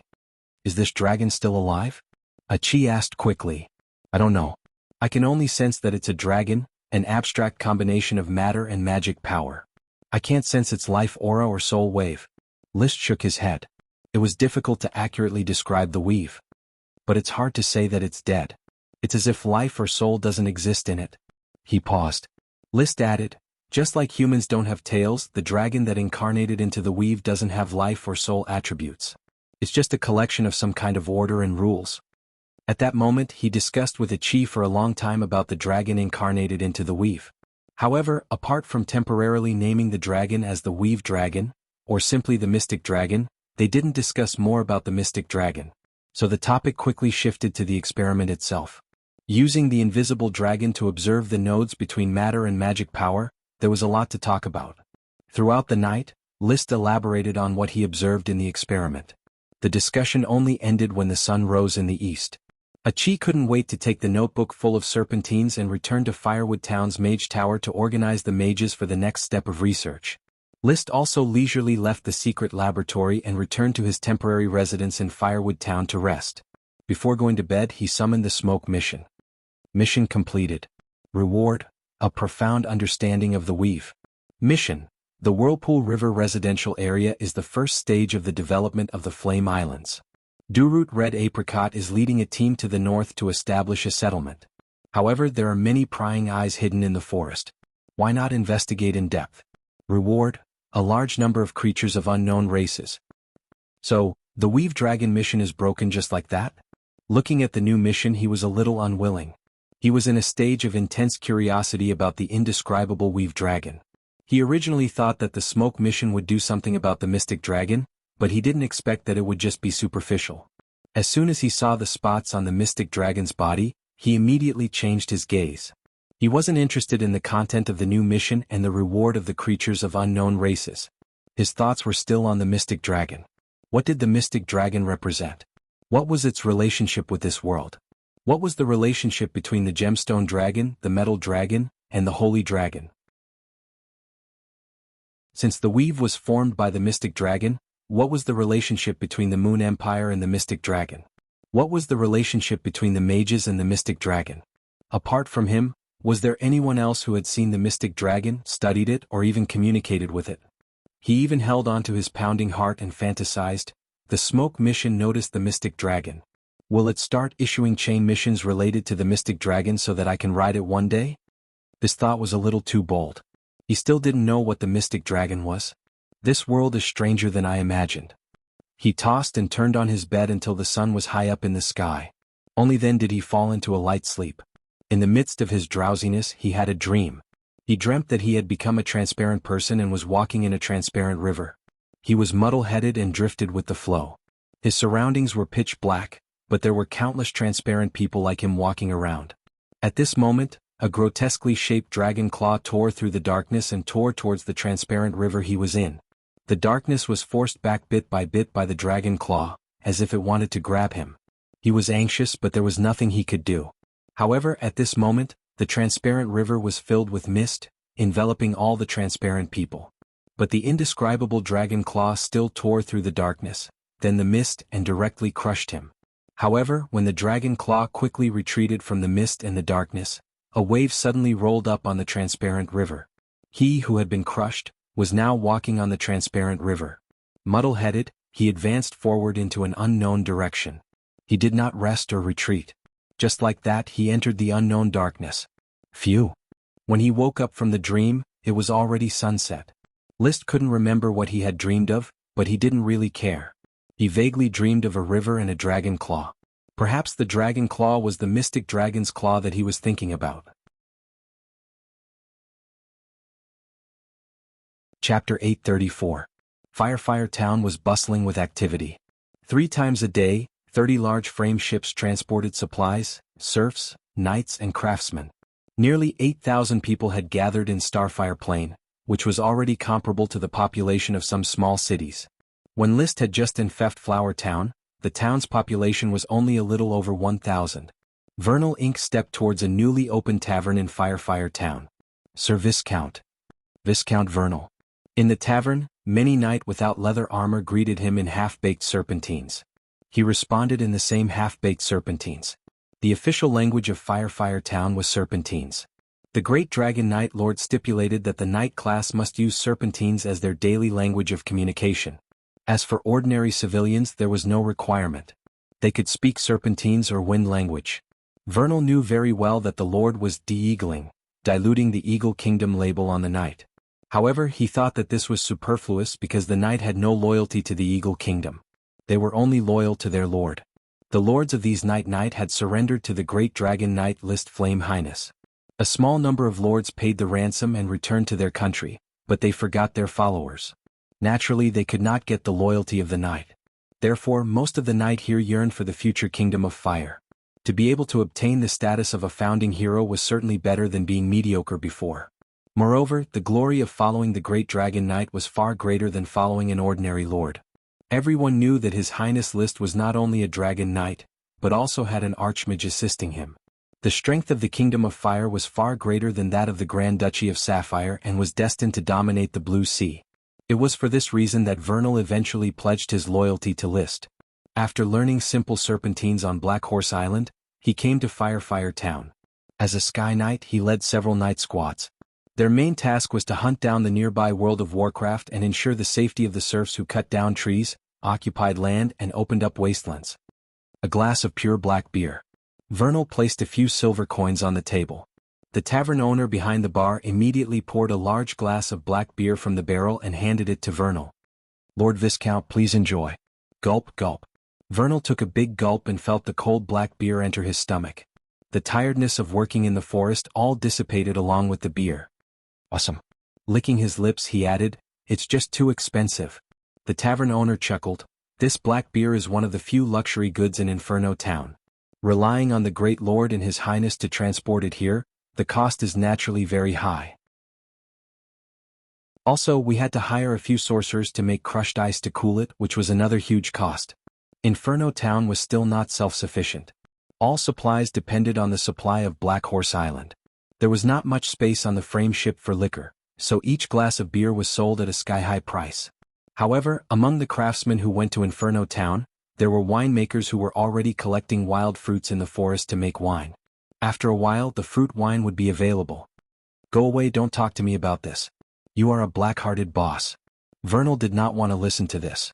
The tavern owner was not annoyed and continued to wipe the glass in his hand. He was an old man of Flower Town, which meant that he was the earliest subject of List. As List continued to develop, the status of these old people also rose. Many of them served as plantation stewards. Although they did not belong to the official ranks, they still had some power to manage the serfs of a plantation. The tavern owner did not want to continue farming, so he became a businessman. Finally, he followed List to Inferno Town and opened this tavern. Business was booming. Of course, the tavern also paid a lot of taxes. The reason why List allowed the existence of the tavern at a time when Inferno Town was short of living materials was to provide a place for the knight to relax and to recover the rewards given to the knight. He didn't care about the amount of money, he cared about whether the money could flow. Only when it flowed could money make money. If there was no place in Inferno Town to spend and provide enjoyment, no matter how much gold coins he gave to the knight would not be motivated. Giving them gold coins and then earning it back would not only motivate them, but in the end the money would return to the hands of the Lord. Isn't that beautiful? Misers can't make a fortune. The glow of dusk spilled into the tavern through the window, and the noisy shouts of the knight soon became silent. Then all the knights stood up in a mess and bowed to the handsome figure who slowly walked in from the door. Even Vernal, the Viscount, stood up and followed all the knight in saluting, "Your Royal Highness." "Continue with your business. Don't be too polite. I'm just here for a drink." The person who came in from the door was List, who had just woken up and was dressed casually. He was the master of the Flame Islands, the ruler of the Shell Sea, the future monarch of the Country of Fire, and the only ruler of Inferno Town. After the knight completed the ceremony, they took their seats, but the arrival of the Lord made them cautious and did not dare to make any noise. Vernal was also very nervous. Although List was only 19 years old, his majestic temperament made him feel like he was treading on thin ice and trembling with fear. It must be known that the young man in front of him had personally killed a dragon knight in the Battle of Dragon Slaying. His fierce reputation was illustrious. Compared to Vernal's nervousness, the tavern owner was much more relaxed and greeted with a warm smile. "Your Royal Highness, you're here. Is it still your favorite wheat beer?" "Yes, a glass of iced wheat beer." List sat down after the retainer knight wiped the bench. In the summer he would occasionally come to this tavern to drink some beer. The tavern owner opened the cabinet and took out a barrel from the innermost box. He carefully unscrewed the lid, poured a glass of wheat beer and respectfully handed it to List. "Your Royal Highness, your wheat beer." List took the glass and took a sip. A retainer knight had long since taken out a gold coin and placed it on the table. The price of wheat beer was very high because the raw materials and brewing process were the best. It was brewed according to the recipe specially bought from the Black Grass family of Beer Island. The cool wheat beer had a light bitterness and a good taste. List liked this beer the most. If not for the fact that his space ring was filled with all kinds of more important supplies, he would definitely have brought a few barrels of wheat beer to ease the summer heat. Unfortunately, he only had 3 space rings and couldn't store such supplies, so he could only come to Inferno Town's tavern to satisfy his craving. Speaking of which, he had the invisible dragon, but he didn't get any more space gems. The reason was very simple. The condensation of space gems was different from that of ordinary gem deposits.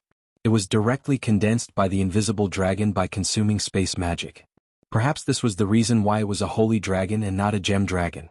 List was too embarrassed to let the invisible dragon consume space magic to condense space gems. The growth of the invisible dragon was more important. Of course, the invisible dragon would take the initiative to consume space magic to condense space gems when it was at its peak. It wouldn't be too late to ask for space gems when List prepared a smoke grass feast next time. List put down the glass. List turned to look at Vernal. "Viscount Vernal, is the work going well?" "It's going well, Your Highness," Vernal replied cautiously. "Relax, it's time to get off work. We are all members of the tavern who come to drink and have fun." List smiled. The development of Inferno Island cannot be completed overnight. In the next few years, we will all be immersed in this vast forest. But when the crops in the fields mature, this island will become our most fertile home. Finished? List raised his glass and gestured to Vernal and the knight in the tavern. "For a better tomorrow, for building our own home, cheers." Chapter 835. After drinking a glass of beer in the tavern and encouraging the knight to work hard, List went to the mage tower to check on Achi's progress in the magic experiment. It was going well. Even though she didn't sleep for a night, Achi was still energetic. Mages were always energetic. She was designing a magic array that could tear the magic net. As long as she could tear the magic net, she could break the nodes in the material space and create a wormhole. Then she could break the node in another place and connect the wormhole to the node. Then she could complete the real magic teleportation array. It's like opening a door, isn't it? List simply described Achi's description. If that's the case, this experiment will be called the Magic Door Project. Continue your research. If you need any help, just let me know. Bard and I will do our best to help you. Okay. Thank you, brother. After resting for a day, List rode on the invisible dragon Bard and began to patrol the Whirlpool River. He planned to find the exploration team led by Durut Red Apricot and find out who was spying on them in the dark. He wanted to see what kind of unknown creature dared to spy on the exploration team. No matter if it was a wolf, tiger, monkey, snake, or anything else, they would be killed if they dared to obstruct the development of Fiery Island. With the invisible dragon Bard riding on him, the little fire dragon Leo appeared less frequently. In the future, List's dragons would have a special division of labor.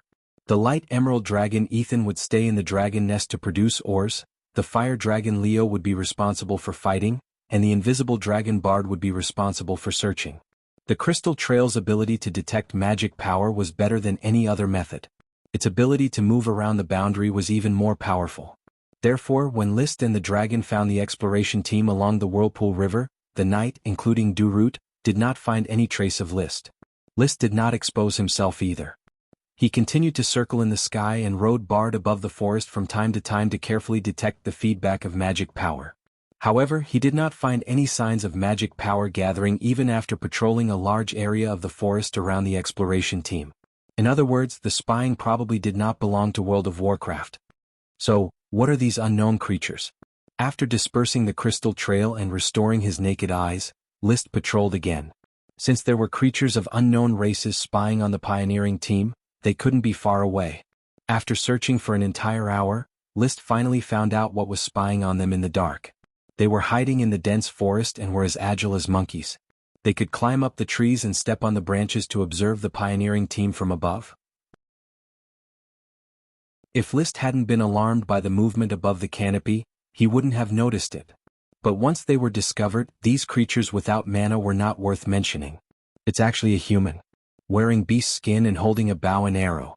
It seems like a primitive tribe living in the Flame Islands. List narrowed his eyes. He was both surprised and delighted. He was surprised that there were humans living on the Flame Archipelago, a remote island in the sea. Perhaps the humans from the legendary continent had accidentally drifted here and reproduced. What pleased them was the primitive tribe's humans. Although they looked ugly and backward, they were an excellent supplement for the serfs. A large number of serfs were needed to establish the blazing island. List was worried about where he could get so many serfs.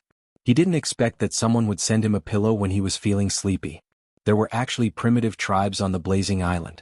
According to the Smoke mission, there were a lot of primitive tribes humans. He looked at the primitive tribes humans wearing beast skin on the canopy and kept thinking, it seems that I need to change my strategy and capture these primitive tribes humans to serve me. Capturing serfs is indeed uncivilized, but compared to the serf trade, using the local aborigines may be less bloody. It was said that when the Europeans sold black slaves to the Americas, they were affected by navigation, hygiene, overloading, and so on. Basically, 10 black slaves died in order to transport one black slave to the Americas. The serf trade in this world was much better. Basically, out of 10 serfs, at most 2 or 3 would die in the transport. The serf trade that List took over had always been mainly about safety. Basically, out of 100 serfs, at most 1 would die. Protecting the lives of serfs was to protect the Lord's interests. He knew that the serf trade violated humanitarianism, but he couldn't give up the benefits. He could only take care of the serfs as much as possible. He asked for peace of mind. All the serfs who came to the Flame territory enjoyed a better living environment than before. But no matter how much peace of mind they had, it was impossible to cover up the casualties that occurred in the serf trade. He had never thought that there would be aborigines on Flame Island. Capturing these aborigines as serfs would eliminate the risks of the maritime trade and improve the living conditions of the aborigines at the same time. Whether it was hypocritical or benevolent, List quickly made a decision. He would capture all the aborigines on the island and then force them to accept serf transformation. They would welcome a better life and contribute to the modernization of Flame Island. Just at this time, the aborigines who were spying on the pioneering team climbed down from the canopy and quickly ran into the depths of the forest. List rode Bud and followed closely. After running for 10 kilometers, he found a large lake in the forest. There were many wooden houses scattered around the lake. These wooden houses were probably waterproof and moisture-proof, as they were all tall wooden houses. In the open space beside the lake, there were old people and children. The old people were wearing simple and crude linen, while the children were bare-bottomed. There were a few aborigines who were probably women. They were also wrapped in simple animal skins that covered their important parts, such as their private parts. They were cleaning the fur of beasts by the lake. The skin of these people was slightly dark, but not as dark as that of Africans. It was somewhat similar to the dark yellow skin of the Indians. From the structure of the wooden houses and the linen on the old people's bodies, it is easy to judge that this aboriginal tribe is slightly more advanced than those primitive tribes. Their ancestors probably brought some life skills with them when they were stranded on Flame Island, which were then inherited by their descendants. Knowing how to weave and build tall wooden houses showed that these aborigines were good candidates for serfs. With a little guidance, they could be sent to work in plantations or workshops. In the tallest wooden house in the tribe, the aborigines who had previously spied on them were talking to a few old people and a few burly men. List could only look inside from the window of the wooden house. But with just a glance, he noticed an interesting phenomenon. The old man in the middle was unexpectedly wearing black linen, and the design of the linen vaguely resembled a wizard's magic cloak. Magic cloak. List quickly cast magic eyes. Sure enough, there was a faint earthy yellow mana retroaction on the old man's body. In other words, he had cultivated. The few old people around him also had faint lights on their bodies. There were cyan, red, and white colors, but the burly men had no magic power. List was very surprised. It looks like a wizard's cultivation system. Could it be that these aborigines are the descendants of wizards? Interesting, these primitive tribe aborigines actually know how to cultivate. No wonder they could survive in this forest of World of Warcraft. Thinking of this, he summoned the smoke mission. Chapter 836. A large number of native tribes. Very good. List was very satisfied with the mission reward. If the native tribes were at the level of this small tribe, then the more the better. They were the most suitable sources of serfs. In a flash, the serpentines formed by the smoke changed into a new serpentine. Mission. The discovery of the native tribes is undoubtedly good news. The natives with magic power are mysterious. Why not investigate the native tribes carefully, find out the origin of the native tribes' cultivation system, and figure out the current development of the native tribes? Reward, treasure of the native tribes. The native tribes actually have treasures. It seems that these native tribes really have an extraordinary origin. At that moment, he planned to rush over and capture the natives who seemed to be the leaders of the native tribes, then slowly interrogate them about the native tribes. But he quickly dismissed the idea. The reason was very simple. The natives were speaking in bird language that he couldn't understand, and he didn't have the patience to translate the native language word by word. It's more appropriate to mobilize a few orders of chivalry and a few mages to study the current situation of the native tribes. He suddenly rode on the invisible dragon bard and left the native tribe. He flew directly toward the pioneering team. Durut Red Apricot's pioneering team not only had a large number of knights, but also many mages dispatched by the Guild of Magic. It was convenient for them to carry out this mission. Find Durut's location. List jumped off the back of the invisible dragon and released his firebird as he descended. The surging firebird swept through the entire pioneering team. The knight who was close to him clutched their throats as if they were being strangled by an invisible hand. Their chests were heavy and they couldn't breathe smoothly. Enemy attack. A knight endured the discomfort and roared loudly. A knight even drew out the long sword of the knight he carried with him, ready to line up to meet the enemy. Bang! While the orders of chivalry panicked, List landed steadily on the ground. When he stood up, he slowly withdrew his firebird and walked out of the dust. Durut, who was on high alert, saw a familiar figure slowly appear in the direction of the sound. It was a deep memory that he couldn't erase. The Fire Dragon Knight. List Tulip. Your Highness. Duarte could not believe it. I was the one who made orders of chivalry quiet down.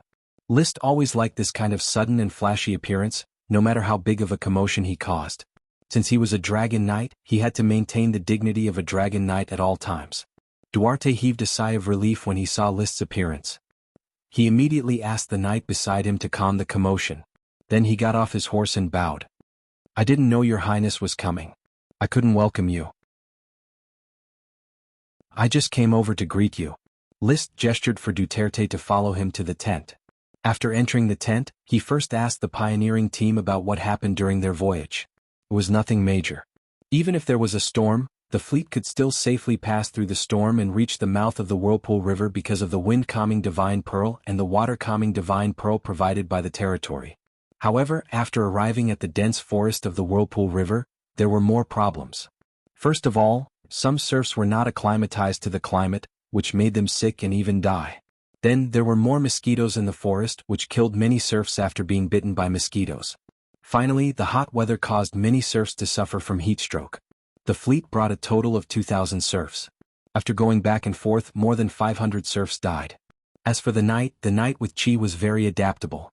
Except for a few who died due to the World of Warcraft, the other knights still maintained their full fighting strength. It seems that I was a bit too hasty. The knight can adapt to the environment of Blazing Island, but the serfs can't. List shook his head. He felt somewhat uncomfortable. The serfs of the pioneering team lived and ate in the wild, which was full of dangers. They couldn't be compared to the serfs of Firewood Town. Your Highness, death is inevitable in pioneering. They came for the gold coins, so naturally they have to be prepared to die for the gold coins. Duarte didn't care at all. The dead serfs can be slowly replenished later. The priority is to develop Blazing Island and open up the living area of the Whirlpool River as soon as possible. The knight in this world was compassionate. However, there were almost no knight who truly had compassion for the serfs. The huge class gap made the nobles basically look down on the commoners. Their compassion was only directed towards the knight of the same class. Unless they were killed in a charge, the knight would not be killed under normal circumstances. After paying the ransom, they could still go back to being nobles. Hearing this, List said seriously, Duarte, serfs are also people. You need to change your previous attitude. The Blazing Islands are in urgent need of development. Every serf is an important resource. In the future, the Knight of the Fire Nation will be born from the descendants of these serfs. Duarte nodded and said, Your Highness, I understand. I will protect the serfs seriously. Although he said so, his expression still revealed his disapproval of the serfs. This was a deeply ingrained idea. It was difficult to change it without going through a revolution of blood and fire. List understood Duarte's mentality very well. In fact, he was also an aristocrat. If he really came up with the idea of, everyone is equal, he was afraid that even he himself would not be willing. No, Duarte, you still don't understand? The serfs we brought from outside will breed enough knight to protect the Fire Nation in the future. Duarte didn't reply. List continued, all serfs who come to the Blazing Islands to develop the wasteland will be granted the status of free people after the founding of the country. They will be given land to farm so that in the near future, they can strive to become knight families and become the backbone of the Fire Nation. Your Highness, aren't you being too generous to the serfs? Duarte asked carefully. No, you will understand my plan after listening to me. List smiled slightly. The reason why I have such an idea is very simple. Not long ago, I discovered a large number of Aboriginal tribes on Blazing Island. Their civilization is very backward and their skin is darker than ours. Aboriginal tribes. Duarte's eyes widened. These Aboriginal tribes can be used as serfs to develop the Blazing Islands, can't they? Duarte said excitedly, since there are a large number of Aboriginal tribes, it is obviously more cost-effective to capture them as serfs. Although the serfs we brought are of low status, after all, they have the same bloodline as us. They should not continue to be serfs. I finally understand Your Highness' foresight. It's good that you understand. List said faintly, immediately organize a orders of chivalry and bring a few magicians to investigate the nearby Aboriginal tribes. I need to figure out the origin and development of these Aboriginal tribes. It would be best if I can master their language. But before figuring out the origin of the Aboriginal tribes, pay attention to secrecy.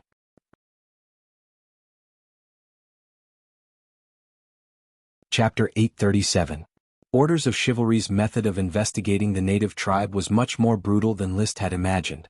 They acted directly at night, surrounded the native tribe, and then arrested everyone in the native tribe. What followed was a series of tedious interrogations.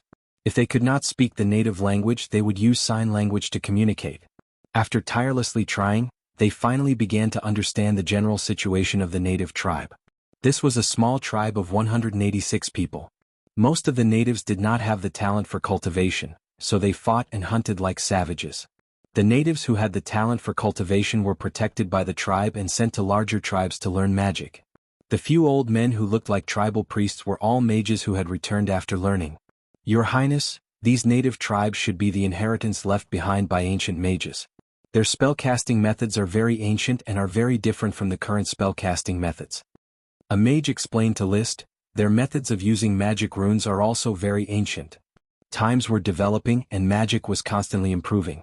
Although the weave had shrunk, mages had improved many spellcasting methods to the extreme in order to reduce the consumption of magic power. The mages of the native tribe were still using spells that consumed a lot of magic power but had very little power. Therefore, the mages of the pioneer group deduced that it was the inheritance of ancient mages and had been preserved generation after generation on the isolated Flame Island. In the end, the mage even boldly deduced, Your Highness, I have carefully recorded the pronunciation of the native language and found that their language is very likely to be the ancient language of the moon. Language of the moon? List raised his eyebrows and looked at the mage solemnly. The mage felt great pressure and could not help but add, "It's just an inference, Your Highness." He did not dare to guarantee that his discovery was correct. After all, the language of the moon had been lost. Because of the yearning for the era of the Moon Empire. Many mages would study the language of the moon and agree that although the language of the moon had been lost, it had been integrated into many languages of the legendary continent. Many words such as wind language and serpentine were related to the ancient language of the moon, but no one could guarantee what the language of the moon actually looked like. Then continue to study and try to completely understand the native tribe's language. I will send more mages from the Guild of Magic to help. In any case, the language of the natives must be studied so that it would be convenient to transform them into qualified serfs in the future. Of course, List hoped that the language of the Aborigines was the legendary language of the moon. Maybe the surviving descendants of the Moon Empire still had some information about the Moon Empire. It was said that magic was flourishing and sorcerers ruled the world. Who knew how many magnificent secrets were hidden in that era? The Temple of Fish and Clown in the Sea, the Emerald Dragon's hind leg on the Heart Island, the wreckage of the Fire Dragon on the Black Horse Island, the descendants of the Moon Empire on the Flame Island, and the Lost Sky Ship and the Sun's Child. Many unusual clues were mixed together. The power of fate represented by the Smoke Dragon behind the Smoke Mission seemed to be showing List an incredible past. In ancient times, what exactly happened in this sea? He couldn't be sure, but he guessed that a great war must have happened here. It was a war that would decide the direction of the world. The reason for the decline of the Sun's Child, the reason for the destruction of the Moon Empire, and the reason for the disappearance of the Holy Dragon could all be related to this war. Even a lion uses all its strength to capture a rabbit. For the investigation of the indigenous tribes, List maintained a cautious attitude. Apart from capturing all the members of the small tribe called Lake Corner, he did not expand the scale of the capture. Instead, he transferred another orders of chivalry and 10 sorcerers from Firewood Town to join the study of the indigenous tribes. After 10 days of research, they finally figured out everything about the indigenous tribes. The indigenous tribes called themselves the people who killed the moon, so List called them the people who killed the moon. As for why the people who killed the moon wanted to kill the moon, there was no way to find out. They called themselves that since they were born, and no one questioned why they wanted to kill the moon. The people who killed the moon were divided into large tribes and small tribes. Usually because there was not enough food in a certain forest, the small tribes were separated to the surrounding forests to make a living. The Lake Corner tribe was a small tribe that had just been separated. Most of them used to be called Shanjiao, living in the corner of a mountain range. The composition of the Lake Corner tribe was mainly divided into warriors and sorcerers. According to their language, sorcerers were people who used magic. Warriors were adult males. They were mainly responsible for hunting and gathering to provide food for the tribe. Sorcerers were the few old people. They mastered magic and used it to defend against the invasion of World of Warcraft. To make it easier to distinguish, List called them ancient sorcerers. Bend, fold, hook, and bend again. When the oldest ancient sorcerer, under the request of the researchers, wrote down the word sorcerer in their language. The sorcerers of the Guild of Magic who had studied the moon language collectively exclaimed in shock, "This is the moon language." In the moon language, sorcerer is written like this. They also took out a few magic books, which recorded many ancient words of the moon language. List took a look. Sure enough, the word sorcerer on the magic books was the same as the word sorcerer written by the ancient sorcerers of the Lake Corner tribe. Especially the curved structure, which had a very clear characteristic of the moon language, as if different moons were piled up together.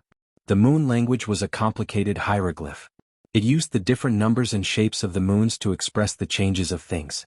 Because it was too abstract, modern sorcerers could not completely crack the moon language after thousands of years of research. No. The Lake Corner tribe used the moon language as a language to communicate. Without a doubt, they should be the descendants of the Moon Empire, who wandered to Flame Island to live and reproduce.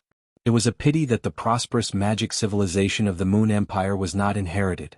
The life of these indigenous tribes was not much different from that of the primitive people, far behind the night civilization. The remnants of the Moon Empire. List sighed. Then he increased the research on the Moon Killer, trying to uncover the mystery of the Moon Empire. However, the information that the Lake Corner tribe could provide was too little. This was only a very small Moon Killer tribe. There was only one ancient sorcerer in the tribe who could write the moon language and only a small part of it. This part of the moon language was about magic and did not involve daily life. Your Highness, we need more moon killer tribes for research. The sorcerers could not hold back their excitement and shouted to capture more moon killer tribes. Even a Chi, who was busy with magic experiments in the Inferno town, asked List several times about the moon killer tribes. Sorcerers had very complicated feelings about the Moon Empire. They yearned for the era when sorcerers ruled the world and put all the good things on the Moon Empire. But everyone knew that the Moon Empire was only one of the ancient human countries. With the development of the times, the understanding of the Moon Empire was probably beyond recognition. List was also curious. So he waved his hand, then Duroot Red Apricot Cross Buckthorn get ready. Complete the capture of the superior Mountain Horn tribe of the Lake Horn tribe without alerting the larger tribes of the Moon Killer tribe.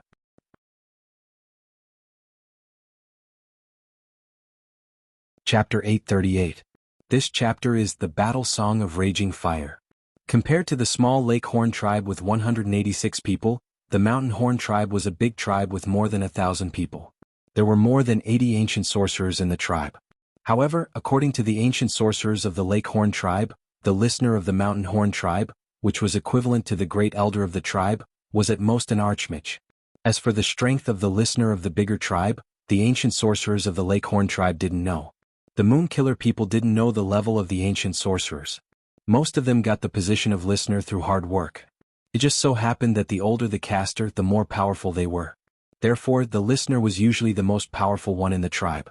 When the two sword saints, Duarte and Claus, led a large group of Earth Knights to the Mountain Horn tribe, the listener and the ancient sorcerers were quickly captured.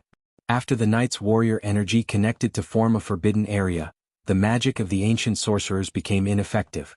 As for those ordinary warriors, no matter how accurate their arrows were or how sharp their swords and spears were, they were no match for the knight with warrior energy. Soon, the whole process of encircling, killing, and capturing was completed. The Mountain Horn tribe with more than 1,000 people was completely destroyed in a short time. After tying up the Moon Killer people, they began to search for the resources in the settlement of the Mountain Horn tribe. The trainee knight who didn't need to charge carried out the task of packing well. They almost turned the whole settlement upside down and took away any kind of resources. On the Blazing Island, all the resources had to be self-reliant. The knight hadn't felt the pleasure of plundering for a long time. I didn't expect this small indigenous tribe to be so rich in resources. List didn't ride a dragon.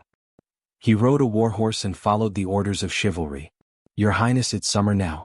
The forest is relatively rich in food. If we wait until winter, this forest won't be able to provide food.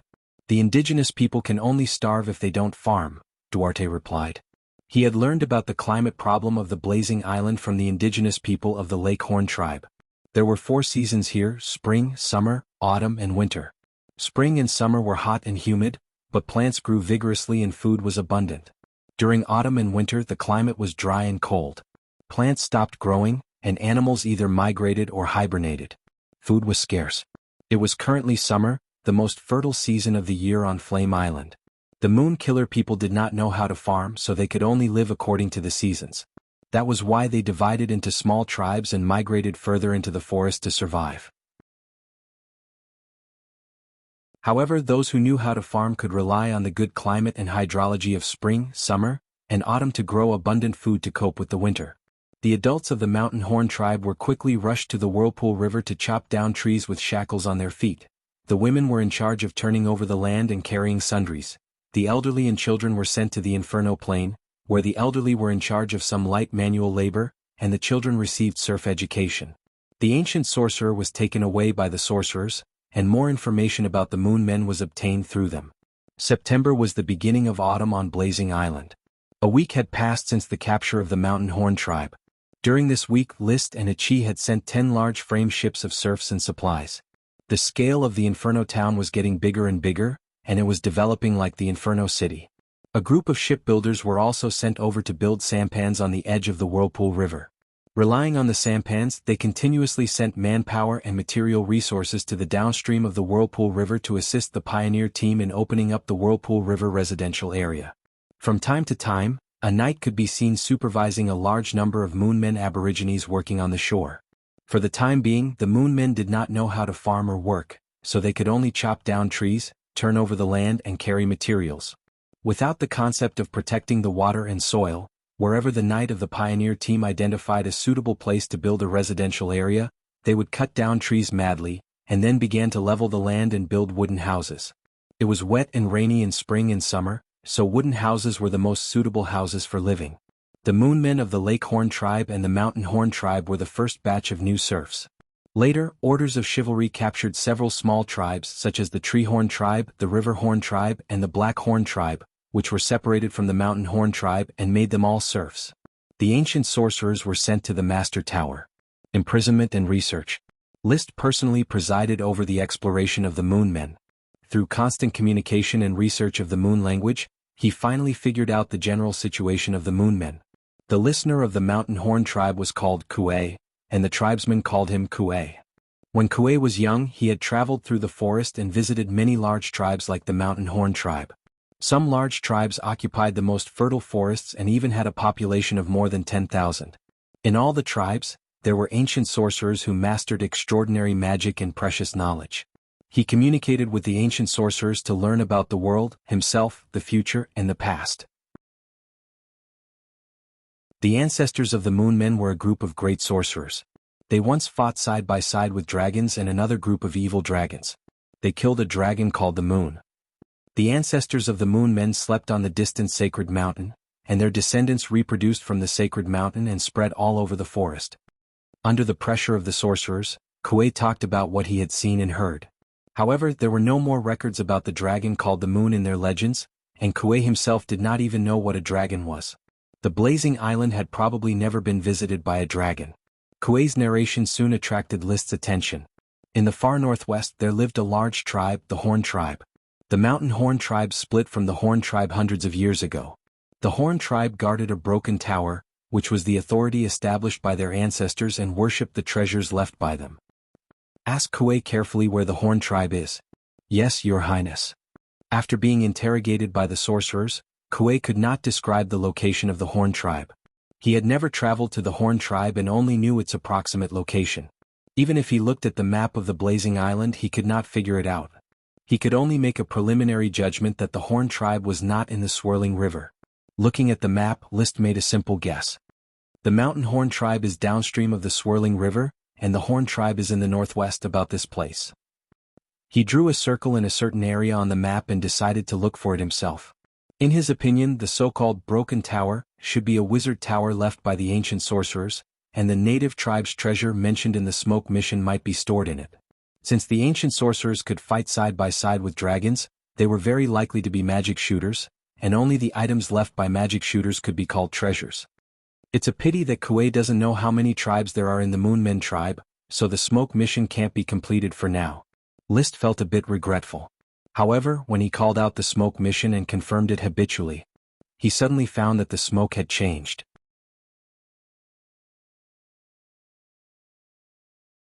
Chapter 839.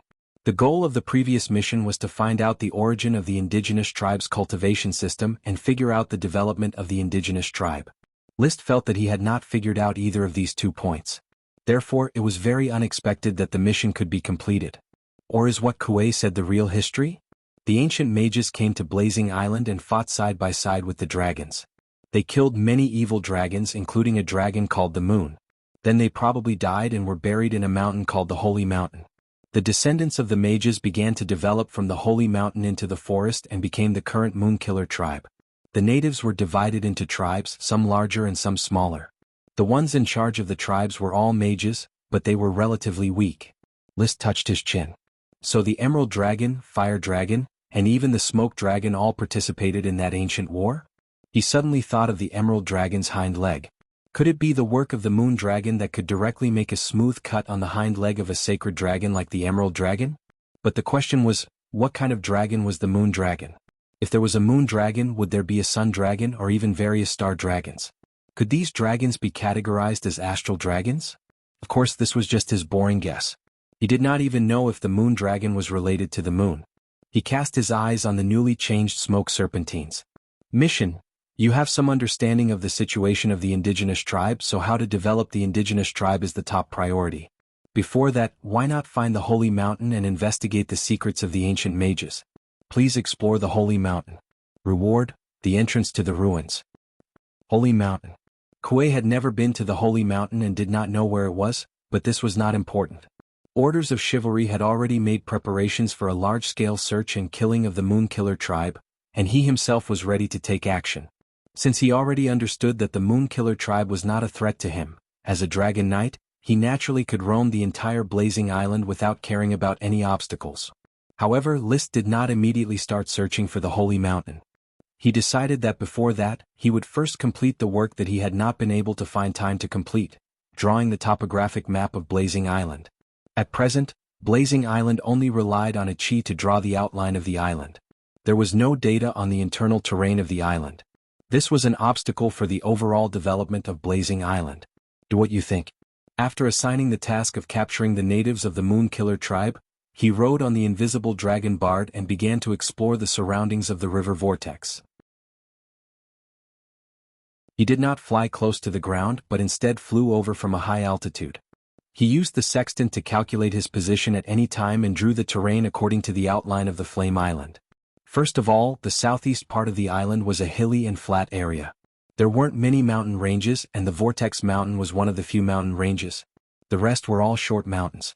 Lush and verdant, almost all of it was wrapped in a green primeval forest.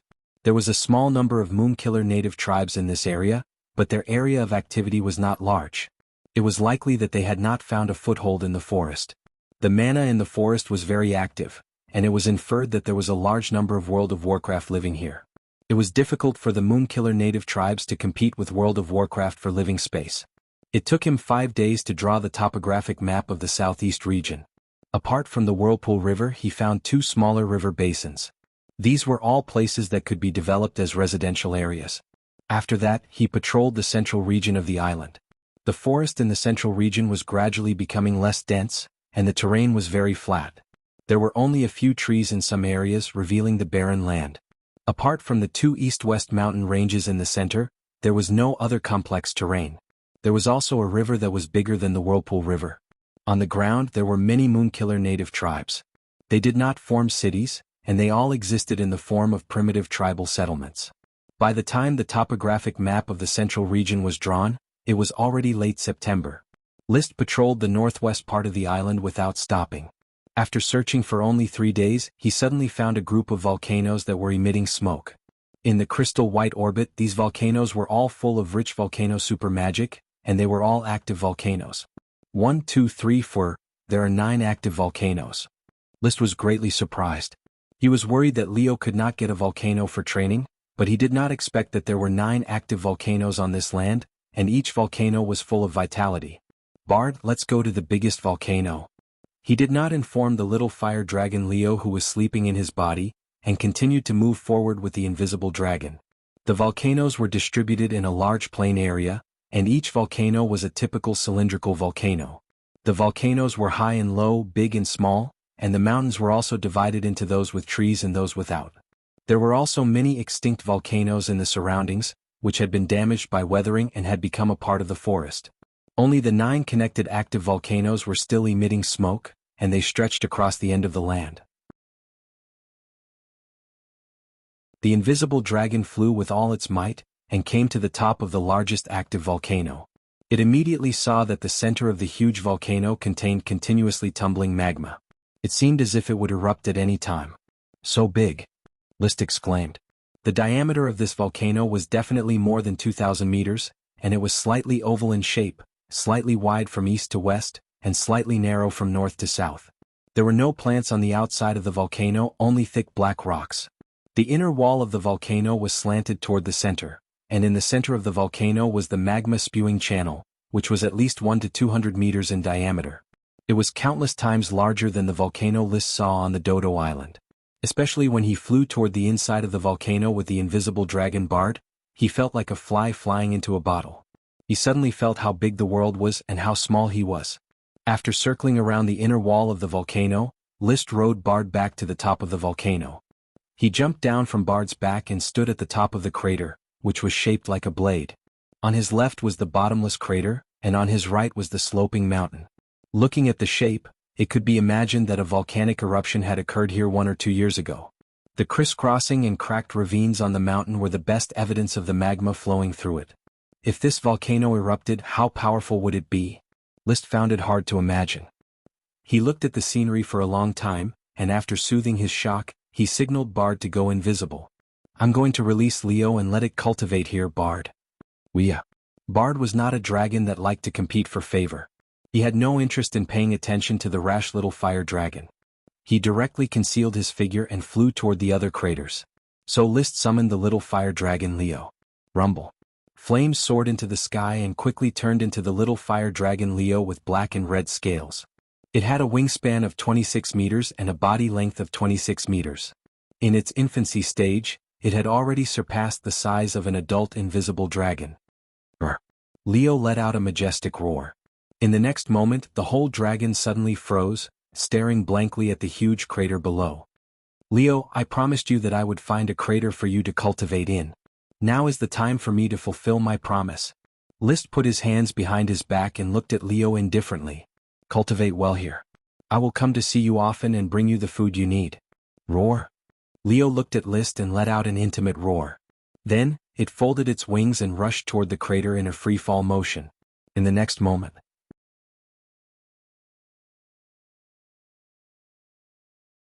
Chapter 840. Endless Volcanoes. This was the name List had given to the 9 active volcanoes. He called the largest one Mount Doomsday. He had a feeling that if this volcano erupted, its power would be enough to destroy the world. Hence, when he summoned Leo, he specifically told him to suppress the volcano's supreme demon and try his best to eliminate the possibility of an eruption. It was not easy to find such a suitable island to build a kingdom on, and he did not want it to be destroyed by a volcano. This endless volcanoes is Leo's perfect dragon nest. The next step is to find a suitable place for Ethan to build a dragon nest. List pondered as he stood above the crater of Mount Doomsday. The light green gemstone dragon was a gemstone dragon, a production-type dragon. It needed to build a dragon nest as soon as possible to develop a gemstone mine. As for the invisible dragon Bard, it did not need a fixed dragon nest. It would be more comfortable to build a teleportation circle like the Great Maelstrom. Let's go, Bard. We'll continue patrolling Blazing Island. Summoning Bard, the man and dragon continued their journey. Apart from the endless volcanoes, there were many undulating mountain ranges in the northwest of Blazing Island. The terrain was mostly high, but there were also many valleys and basins suitable for living. Generally speaking, the northwest of Blazing Island was full of undulating mountains, the center was dry and full of plains, and the southeast was humid and full of rivers. Judging from the terrain alone, the whole of Fiery Island was basically an area suitable for farming. There was no land that was too dangerous or barren. After spending the entire September, it was October of year 154 of the Sapphire calendar. The topographic map of Blazing Island was finally completed. Based on the map, he had a general plan on how to develop Blazing Island. He also had 2 choices for the location of the capital. One was the Great Plains in the center of Blazing Island. It was accessible from all directions and it was next to a huge lake, so there was no shortage of water. However, the Great Plains did not have any geographical barriers, so it was easy to attack and hard to defend. The capital could be threatened at any time. The other was another mountain range in the southeast, next to the Maelstrom Mountain. The capital could be built in the valley at the foot of the mountain. The hydrology and geography were excellent.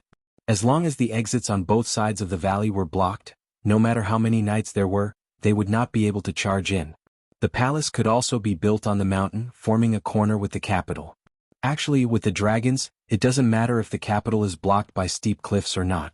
The benefits of building a capital on the Great Plains are obvious. Unfortunately, I don't have the strength to develop the Great Plains for now.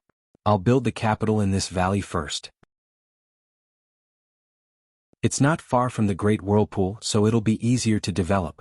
After comparing in his heart, he decided on the location of the capital.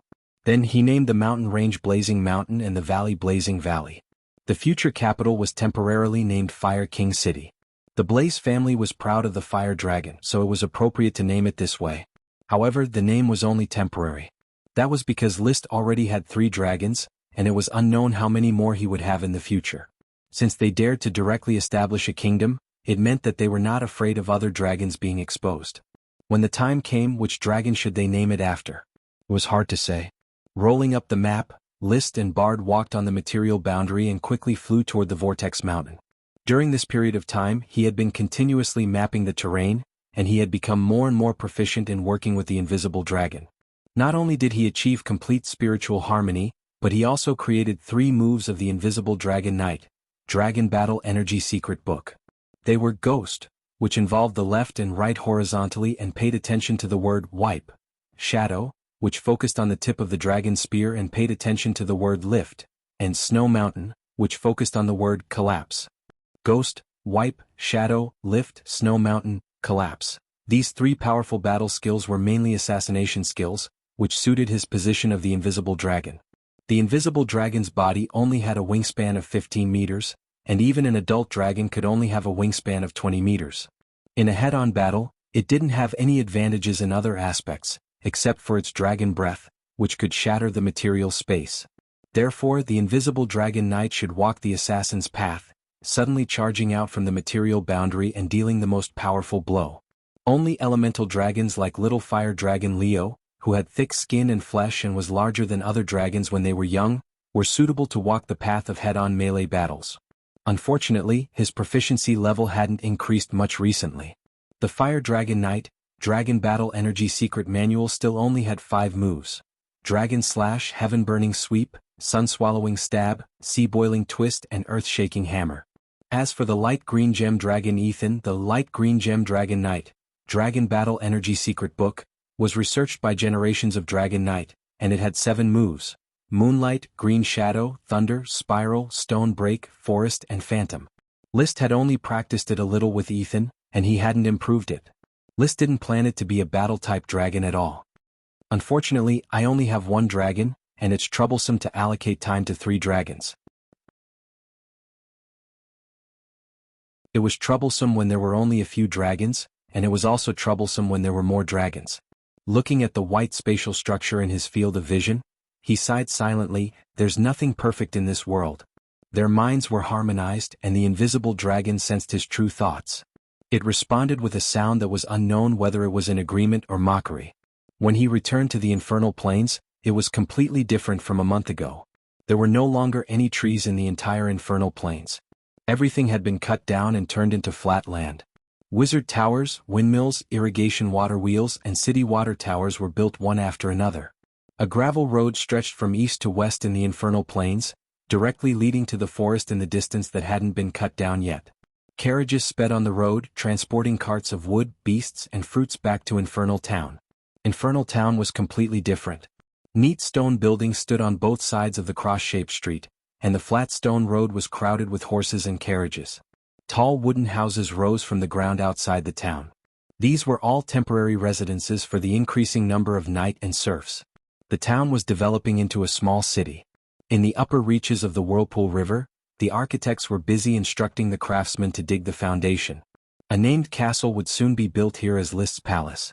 As the master of the Flame Islands and the future king, his personal life was more important than the development of Flame Island. Countless pieces of wood and stone were piled up on one side. Wood could be obtained locally and inexhaustible.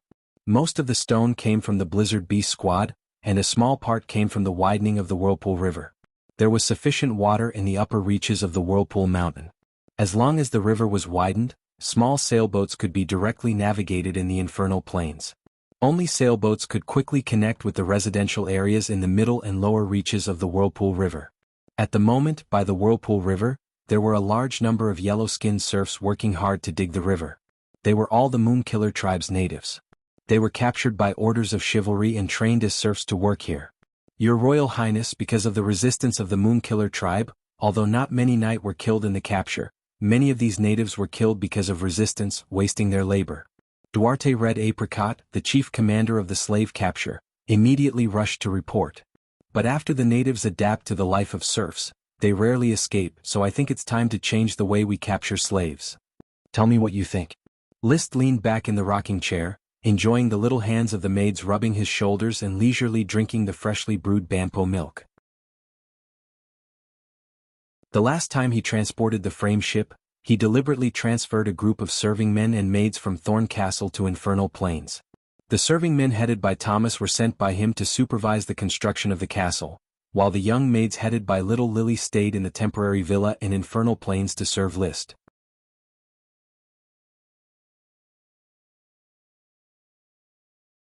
Chapter 841. I think the main way to deal with the Moon Killer tribe should be to lure them, said Duarte. Lys could not deny it. Tell me more about your idea. Your Highness, our orders of chivalry have wiped out many Moon Killer tribes in the swirling river and captured nearly 30,000 serfs. However, as the number of serfs continues to increase, we will need to allocate a large number of knights for supervision and defense, which will seriously weaken the overall combat power of the orders of chivalry. Orders of chivalry used knight squads as the main force to deal with a small tribe of 100 or 200 people. One knight squad was enough to carry out the capture. The 3 or 4 half-baked ancient sorcerers in the small tribe were no match for the knights at all. However, for a large tribe with thousands of people, one knight squad was not enough. Usually 4 or 5 knight squads were needed to complete the capture. For a larger tribe with thousands of people, even a full orders of chivalry was needed to capture them, and they also had to prevent the ancient sorcerers from counterattacking. As the capture of the Moonkiller tribes went deeper, larger Moonkiller tribes also began to appear. A large tribe might have tens of thousands of people. In such a tribe, many ancient sorcerers had already reached the level of great sorcerers. Even the orders of chivalry would have to retreat when facing a volley of magic spells. If all the orders of chivalry in the Fire territory participated in the capture, even the largest Moonkiller tribes would not be a problem. However, the number of orders of chivalry that arrived at the Fire Island was not enough. There were less than 1,600 Earth Knights and less than 2,000 apprentice knights here. They had to maintain the safety of the camp and capture the natives. Therefore, I want to use the quality of life in the territory to attract the Moonkiller tribes to join us. As long as we can provide them with shelter and food, I believe a lot of Moonkiller tribes will be tempted. Also, we can focus on tempting the ancient sorcerers of the Moonkiller tribes. Lure the ancient sorcerers? List raised his eyebrows and signaled Durut to continue. The mages of the Guild of Magic are analyzing the magic inheritance of the ancient magicians. Inheritance of magic requires inheritance of knowledge first, so the inheritance of knowledge of the Moonslayers almost all happens among the ancient magicians. They are a group of indigenous higher-ups who pursue profit, and they are more easily controlled and corrupted by profit. The Moon Killers had lost the prosperous civilization of the Moon Empire. They lived in the forest and hunted and gathered for a living. Their living conditions were very difficult. Even the ancient sorcerers lived a hard life. In autumn and winter they were short of clothes and food. Durut said eloquently, "It's already October. The weather is turning cold, and the production of the forest is starting to decrease. The hard days of the Moonslayers are coming. This is a good opportunity for us to change our plan and replace capturing the Moonkiller serfs with enticement. As long as we corrupt the ancient sorcerers, no matter how many Moonslayers there are, they will all become serfs. Your suggestion sounds good. Since that's the case, let's gather all the regiment commanders of the orders of chivalry and the management of Firewood Town for a meeting to discuss this plan." The meeting was fixed for the evening. It was in the newly built administrative hall of Firewood Town. Before the meeting, he first invited Kenley Truth, the president of the Firewood Town's branch of magic, to ask about the ancient magicians and the sacred mountain. Kenley was originally in charge of research in the Whirlpool town of the Swirling Islands. With the discovery of the Moonslayers, she was transferred here to lead the research. "Your Highness." Kenley bowed. She was a magician who was obsessed with magic. Other than magic, she had almost no other interests. Her life revolved around magic. "You've studied many Moonslayer ancient magicians. How's the summary of the Moon language?" "The Moon language is very complicated. Although the Moonslayers mastered the Moon language, many of the words were gradually lost, especially the records of the ancient Moon Empire. It's almost blank.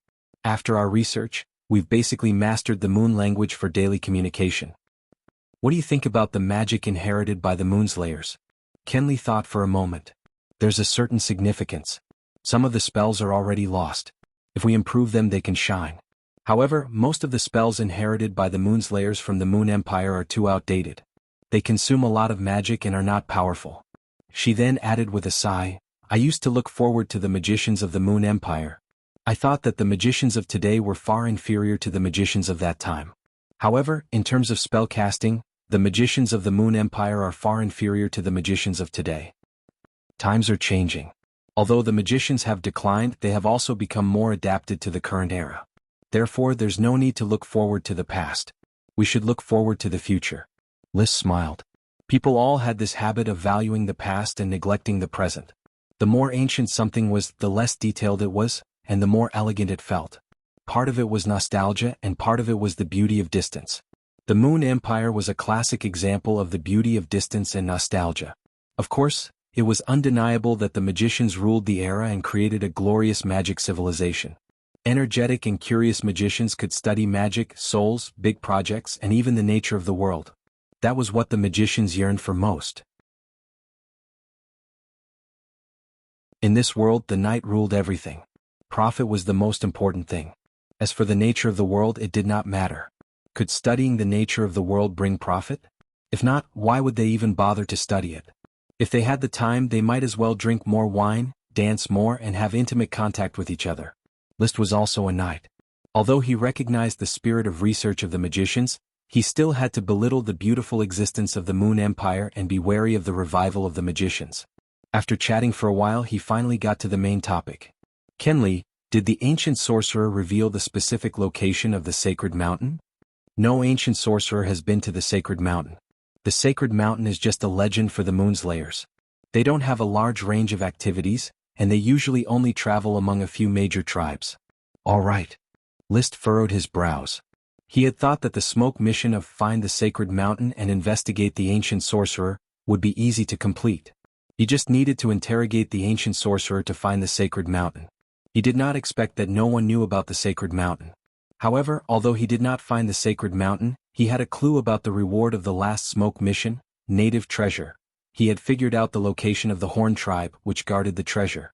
After a meeting in the administrative office, it was decided that the main method of exchanging and killing the natives of the Moonslayers for serfs. Early the next morning, Liszt rushed to the location of the Horn tribe. After some searching, he successfully found the Horn tribe, which had a population of more than 10,000. The location of the Horn tribe was not far from the Flame Mountain range where Liszt was going to build the capital city. It belonged to a small mountain range. On a low mountain near the living area of the Horn tribe, he successfully found the broken tower, where the treasure was stored. There was no guard. The stone tower, which had collapsed by 2/3, was just surrounded by a circle of stones. There were traces of a bonfire on the platform next to it.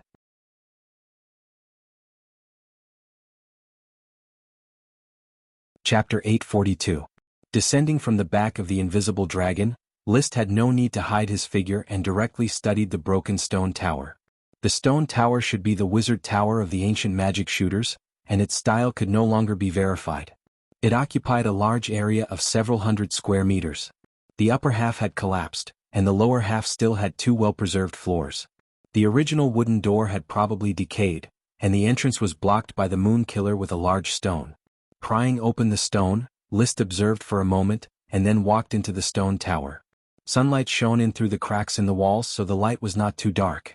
It could be seen that the stone tower should have had a function similar to a library, with rows of stone-carved bookshelves. Unfortunately, there were no books on the bookshelves, only thick dust.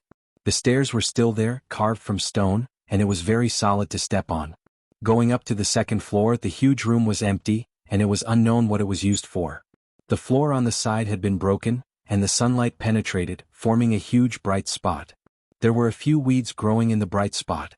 It seemed that this place was often exposed to the wind and the sun, and was not well protected. The treasure of the Aborigines should be here, so it is very likely that it was left by the ancient magic shooters.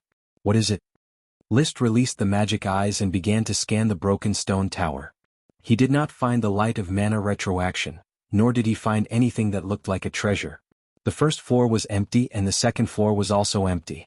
According to Kuei, the Mountain Horn tribe's listener, the broken stone tower enshrined the treasure left by the ancestors. Kuei did not know what treasure it was, but now it seemed that even if there was a treasure, it was probably moved away because of the collapse of the stone tower. No, what Kuei said is the broken stone tower, which means that the stone tower should have collapsed at that time. What is going on? Let me go up and see.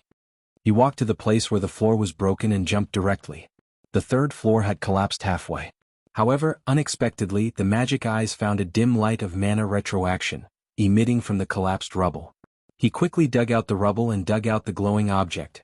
It was a broken stone scepter with several stone-carved fingers attached to the handle. In other words, this stone scepter was originally part of a huge statue. The light of mana retroaction came from the top of the stone scepter, from the huge round gem carved from an unknown rock. However, the light was very obscure. It seems like it's wrapped in rocks, causing it to be unable to shine? Liszt studied the stone for a moment and confirmed that it was not a magical item. He then gently knocked on the stone.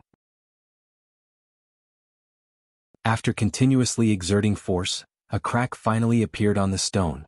Then it completely shattered, revealing the real item inside. The light exploded in an instant, as if a lamp had been lit in the darkness.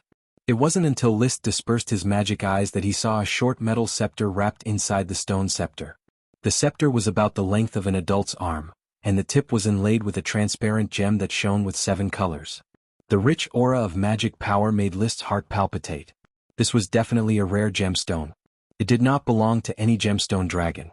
He slowly pulled out the metal scepter from the stone scepter and brought the gem on the top closer to his eyes.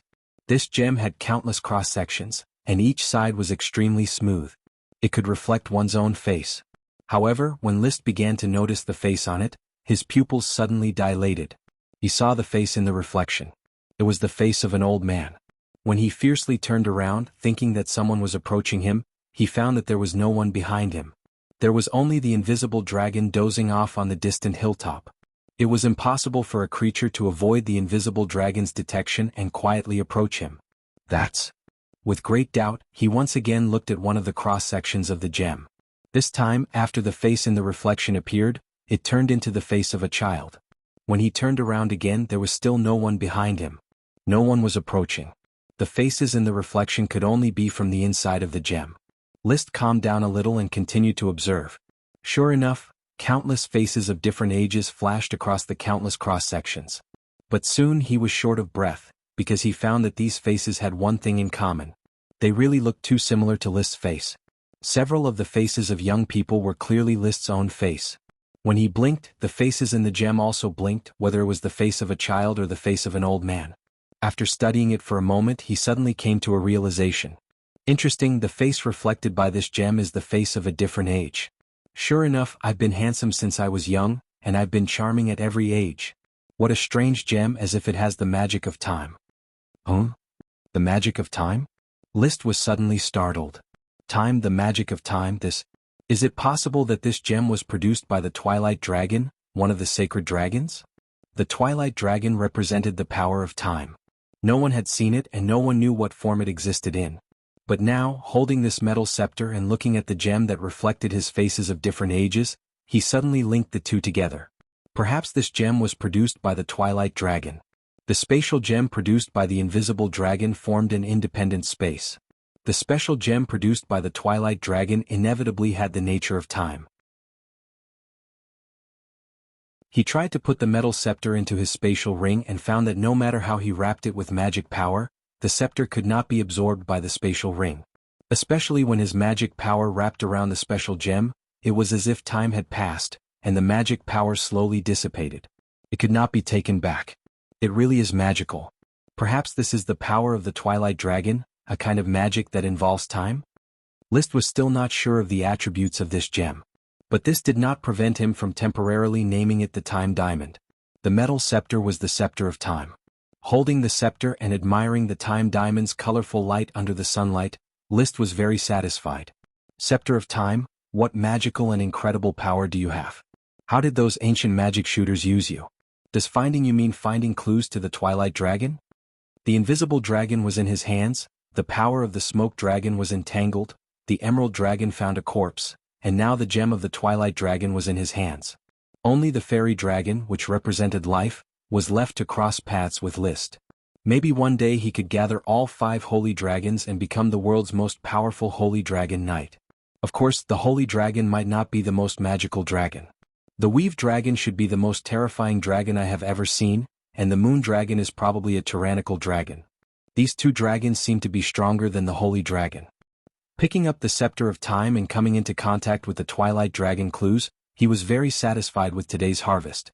He inserted the scepter of time into his belt and focused his attention on the stone scepter that had been smashed. What was the intention of the ancient magic shooters to hide the scepter of time, a magical equipment that looks like a divine artifact in a sculpture? I remember that the tear of the mermaid found in the Temple of Fish Clown was also hung on a statue of a mermaid. It seems that these ancient powerhouses like to make statues of themselves? He kept rummaging through the rubble trying to find other parts of the statue, but he could not find the rest of the statue.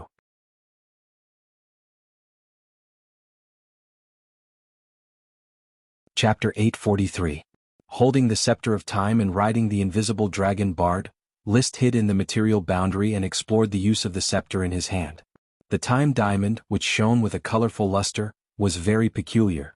It could not be stimulated by qi, and any magic power that approached its surface would slowly dissipate. It was as if it had been condensed into eternal time magic. But since it was made into a magic equipment, it showed that there must be a way to control it. I don't know how big the Twilight Dragon is, but it should be much bigger than the Invisible Dragon. After all, the time diamond produced by it is the size of a fist, while the space gem produced by the Invisible Dragon is only the size of a fingernail. Liszt thought as he shook the scepter in his hand. Unfortunately, no matter how he pondered along the way, he still could not figure out how to control the scepter of time. It seemed that he would have to trouble a qi. With a qi's identity as an archmage, coupled with his increasingly rich knowledge and intelligent brain, it should not be too difficult to figure out how to use the scepter of time. Back in Firewood Town. Before he could find a qi, he received a shocking piece of news from the Guild of Magic, which was reported to him by Kenley Truth. Your Highness, we have deciphered how the ancient sorcerers passed down magic. Many of the ancient sorcerers who killed the Moonmen were far less talented than the modern sorcerers, but they succeeded in learning magic by relying on magic powder. Magic dust? Liszt was puzzled. Kenley's next words shocked him. The magic powder can increase a magician's affinity with magic, and the magic powder is made from elves. Sprites? Yes. Liszt's face quickly turned gloomy. He suddenly understood why he had not found a single sprite worm despite capturing so many Moonslayer tribes. He originally thought that the Moonslayer did not know how to use sprite worms, but now it seemed that the Moonslayer tribes only used them differently. According to Kenley's subsequent explanation, the magic inheritance of the Moonslayer tribes was completely exposed. When small tribes found sprite worms in the process of hunting and gathering, they would sell them to large tribes as trading items in exchange for living supplies. The listeners of large tribes mastered the method of using sprite worms to produce magic dust. By relying on the magic dust, the listeners of large tribes could cultivate more ancient wizards. These ancient magicians were all outstanding children selected by various tribes. They relied on the tribe's resources in exchange for the right to learn magic. Elves, magic dust, ancient magicians. The Moonslayer relied on such means to ensure that the legacy of the ancient magicians would not be lost. With the help of the ancient mage, the Horde would be able to snatch resources from World of Warcraft. Perhaps it was another way for the elves to farm. Although it was cruel, it was normal for the Moonslayer. Only, the small tribes did not know that sprite worms were used to produce magic power dust, which was a monopoly technology exclusively grasped by the listeners of the large tribes. Unforgivable. After understanding the cause and effect, Liszt's expression was rather ugly. The number of elves in the wild was already very small, and the Moonslayer were hunting them down in large numbers. It could be said that there would be no elves in the Moonslayer's territory. The living area of the Moon Killers might have occupied most of the forests of Blazing Island, killing sprite worms generation after generation. God knows how many sprite worms had died tragically. Your Highness, if the listeners of the Moonslayer did not lie, then the method of using sprite worms to produce magic power dust is also inherited from the Moon Empire. Kenley's voice was somewhat gloomy. In the current era, elves were already synonymous with beautiful things. Although some greater aristocrats would still use elves to secretly forge elven weapons, the act of killing elves was generally considered to be immoral. In the era of the Moon Empire, which wizards yearned for, it seemed that the cultivation of wizards relied on the killing of elves. This was a huge blow to Kenley's worldview. Previously, when she learned that the spellcasting level of the Moon Empire was backward, it had already been a huge blow to her. Now, if she did it again, her favorable impression of the Moon Empire would be greatly reduced.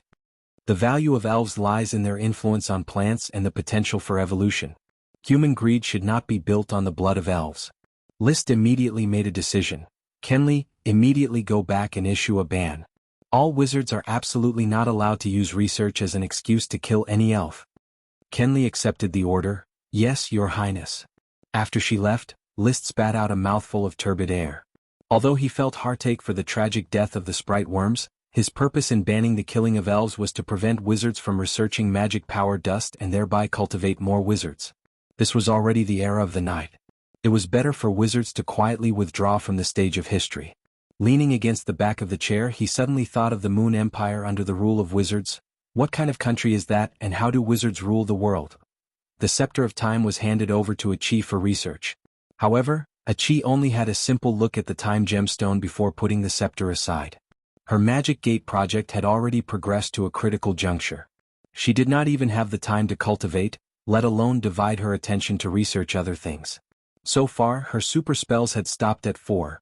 The chainsaw super high pressure water knife, the spiral super high pressure water drill, the centrifugal water shield, and the magic eye. She had yet to perfectly master the ice elemental incarnation and could not switch to the new elemental incarnation. Although it would take some time before the magic gate could be used in theory, Qi still gave List a huge surprise. "Brother, this is a magic equipment specially made by Qi in response to Bard's tendency to get lost in the world beyond the material world. Its function is to locate the coordinates of the material space. As long as he remembers these coordinates, even if Bard gets lost, he can still find his way back." She handed over a string of something similar to a crystal pendant. With a glance, List knew what the magic equipment was made of: the invisible dragon's scales. He did not know when, but Bard had unexpectedly given Qi a lot of its scales. For a dragon, scales were very important, more important than the gems it produced. One man and one dragon were so familiar with each other, yet Bard was not even willing to give a space gem to List. Instead, he gave the even more precious scales to Qi. Had List not been a cheerful person, he would have been angered to death by such a treatment.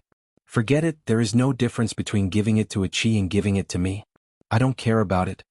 Calming himself down from wanting to beat up the invisible dragon, List took the magic equipment. He opened his mouth and asked, "Qi, what is the name of this equipment?" "Node locator." "Oh." List did not say anything more. He felt that Qi's ability to name things did not inherit his elegant style and was too straightforward. So how is Bard going to use it? "It's for brother. After brother and Bard become one with the dragon, by operating the crystal white trajectory, you can activate the node locator and leave a location for the material boundary you pass through.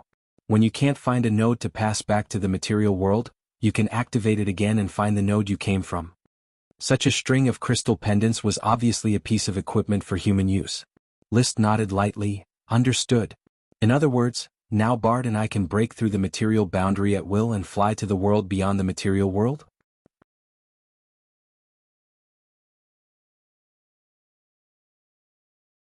Chapter 844. Ever since it crossed the material boundary for the first time and almost got lost inside, the invisible dragon no longer dared to fly at high speed, fearing that it would accidentally fly into the world outside the material boundary and get lost inside, unable to extricate itself. The world outside the material boundary was something the invisible dragon could not understand at present. After all, it was just an immature invisible dragon, and its ability to control space was like a child holding a kitchen knife. Although the kitchen knife was very sharp, it was very likely to cut itself. Now that he had the node locator, the danger of getting lost was undoubtedly eliminated. After List figured out the usage of this magic equipment, he communicated with the invisible dragon Bard.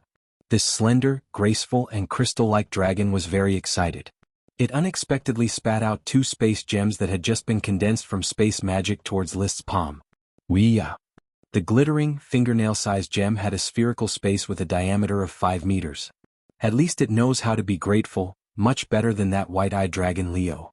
List was pleased with himself, and the small emotion he felt because the invisible dragon was closer to Qi disappeared.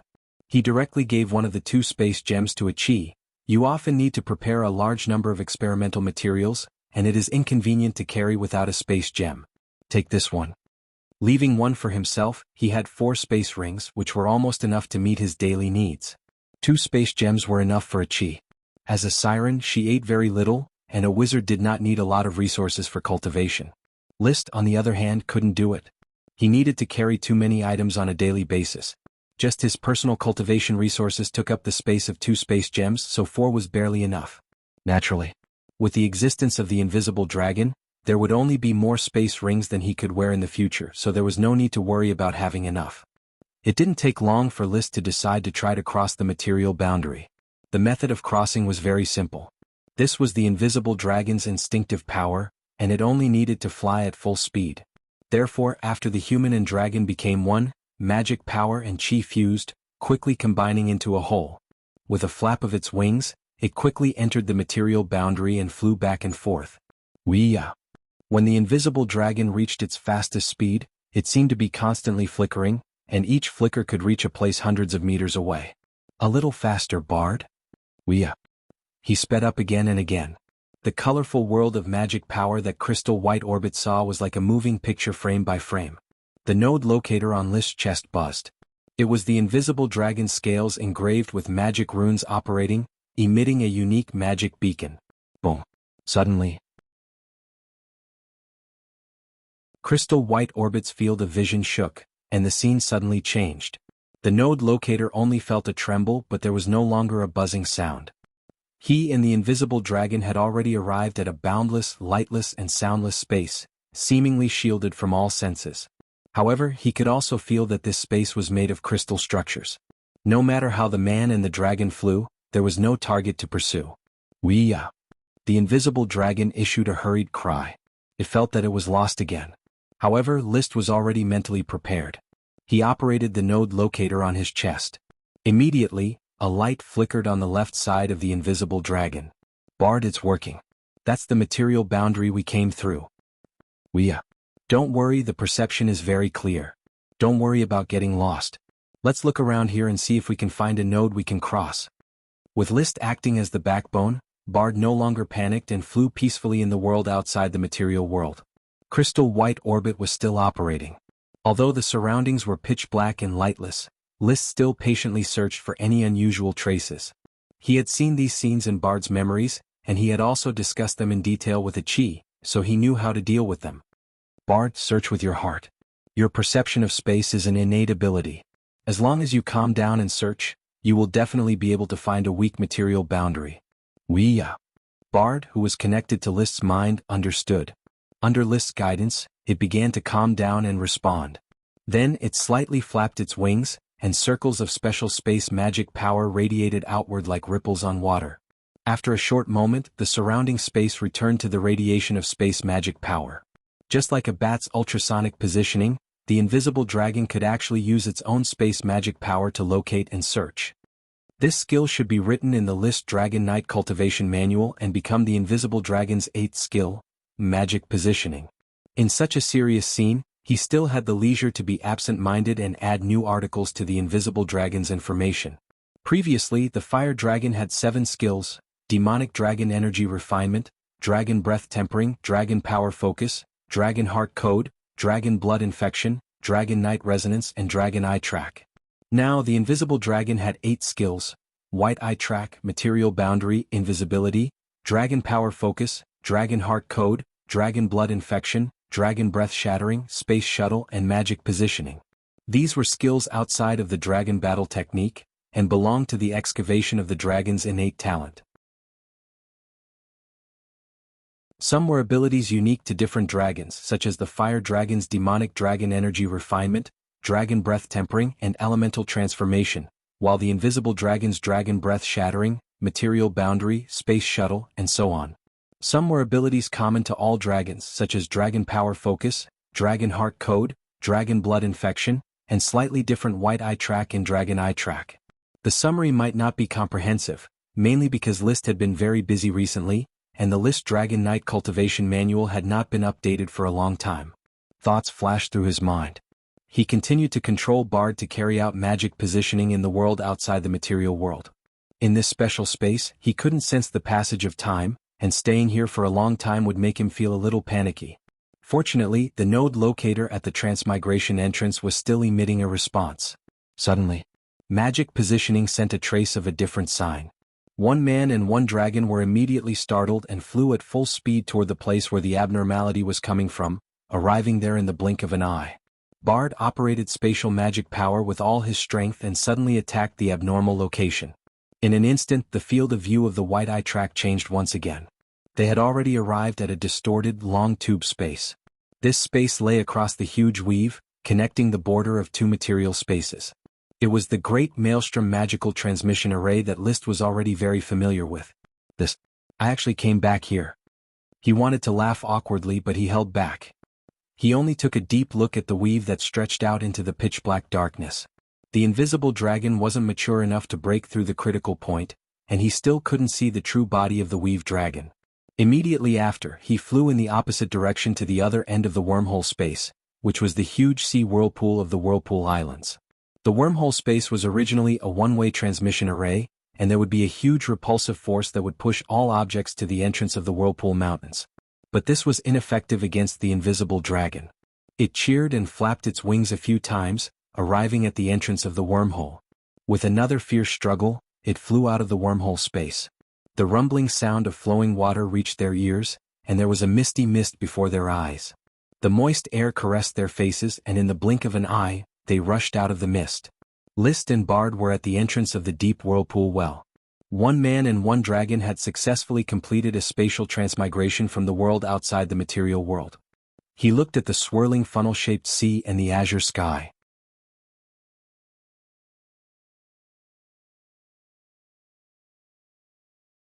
Chapter 845. It was List's first time traveling to a world outside of the material world. He had a lot to learn. He did not stay in the Maelstrom for long. He flew directly to the nearby Maelstrom Island. Due to the lack of resources from the Flame Territory, the development of Maelstrom Town was very difficult. So far it was only a small town. The total population of magicians who built mage towers here was less than 2,000. Therefore they could only maintain a small town by the sea. They did not dare to explore the depths of the forest, where the powerful World of Warcraft was entrenched. A night team in Maelstrom Town had encountered a group of split-legged lizards. This was a middle-level Earth-type World of Warcraft that was very suitable for the whole family to ride. List had caught one in the Burning Mountain.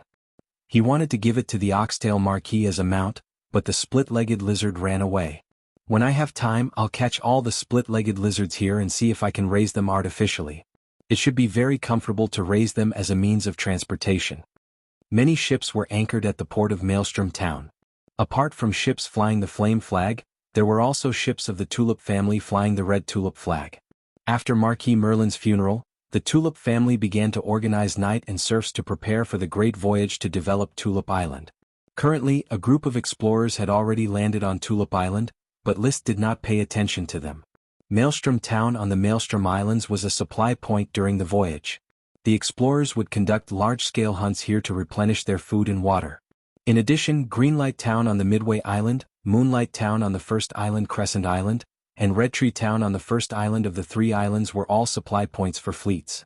Unfortunately, during the 3,000-kilometer voyage from the Maelstrom Islands to the Flame Islands, there were no other islands that could provide supplies. Circling above Maelstrom Town for a while, List did not alarm the guards here. He thought about it and decided not to stay here. He went north to the Midway Island to bring the light emerald gem dragon Isin to Flame Island. In the future, the dragon nest of the light green gemstone dragon would definitely be placed on Flame Island. Hence, not a single trace of its aura could be missed. It had to be kept on Flame Island to produce gemstones. Considering the time, the Sapphire clan should already know that the light green gem dragon has fallen into my hands. In this case, I probably don't need to keep it a secret anymore. I can directly use the Sapphire clan's channels to sell off the batch of light green gems excavated from the mined island. Even with the support of trade income from sea salt, white paper and glass, the Flame Territory was gradually finding it difficult to maintain the development of the Flame Island. The resources that the territory had accumulated over the past 3 to 4 years were about to be depleted, and the Flame Island had yet to produce anything. Coupled with the astronomical amount of magic materials Chi had spent to develop the magic school, List, who had originally thought that it was easy to earn money, was gradually running out of money. Indeed, sea salt, glass and white paper were all profit-making industries. Monopolizing the technology would earn them money like flowing water. However, the purchase of serfs, potions, food, metals, jade, magic materials and other expenses were also spent like water. Relying on trade to make money is really slow. I'd better find a chance to rob the Eagle Kingdom. His heart began to stir again. It would be a waste not to fight for resources with 3 dragons. It was already night when Bart arrived at the Midway Island. He sensed the position of the light emerald gem dragon Ethan and flew there directly. Thus, under the hazy moonlight, Bart and Ethan met for the first time. Bart still had that disdainful look on his face. Whether it was the fire dragon Leo or the light emerald gem dragon Ethan, he did not show any malice. However, the pride of a dragon made it impossible for him to show kindness to other dragons. In his inner world, only he was the most honorable existence. Strictly speaking, List and Chi were existences that he recognized. Strictly speaking, List could only achieve half a recognition. Ethan could not see the invisible dragon that had deliberately hidden itself, but the connection between dragons allowed him to clearly sense Bart's existence. He was an adult dragon that had seen many storms. When he was in the Eagle Kingdom, he had dealt with many dragons. Thus, he also maintained an attitude of not seeing Bart as if he did not see Bart, and indeed he did not see him. Ethan, the environment of the Midway Island is too narrow for you to live in. I have already found an infinitely large island that has enough space for you to travel. As for the dragon nest that you want, I will slowly build it in the near future. There will be bone-burning wine, magic potions, and jade. Ethan agreed to List's request to migrate. In fact, he did not like the environment of the Midway Island. He could fly from one end of the island to the other with a single push, and he had to hide from the ant-like humans in Greenlight Town. Although he was a defeated and captured dragon, he still had to enjoy the basic rights of a dragon. At night, the two dragons rested a few kilometers apart. List chose to sleep on the light emerald gem dragon. He had not been close to Ethan for a long time. The autumn wind was cool. He did not know the latitude of this place, but the temperature was dropping day by day. With a blanket made of green silk draped over his body, he began to examine the dimensional jump with Bard. Looking at the current situation, it's very easy for Bard to enter the world beyond the material world from the material world. However, it is very difficult to find the way back from the material world. Recalling the silent, lightless, boundless, and special claustrophobic feeling of the world outside the material world, even if he only stayed for a moment while riding the dragon, he still felt suffocated. One could imagine how frightened Bart was when he first got lost in the world outside the material world. No wonder after flying out, he immediately wanted to find someone to ride him, increase his courage and help him not get lost. Even after List failed to ride the dragon for the first time and Achi refused because of the language barrier, he still lowered his requirements and let List ride the dragon successfully for the second time. At this moment, he suddenly thought of the smoke mission. Is this the power of fate? It always gives a push at the most unexpected place. Even a sacred dragon like the invisible dragon can't escape the arrangement of fate. It's scary. Fortunately, the person who grasps the power of fate is me. His thoughts were interrupted and he quickly returned to his original thoughts. He continued to ponder. The world outside the material world is very special. It is easy to confuse perception and cognition, so it is very difficult to find the exit.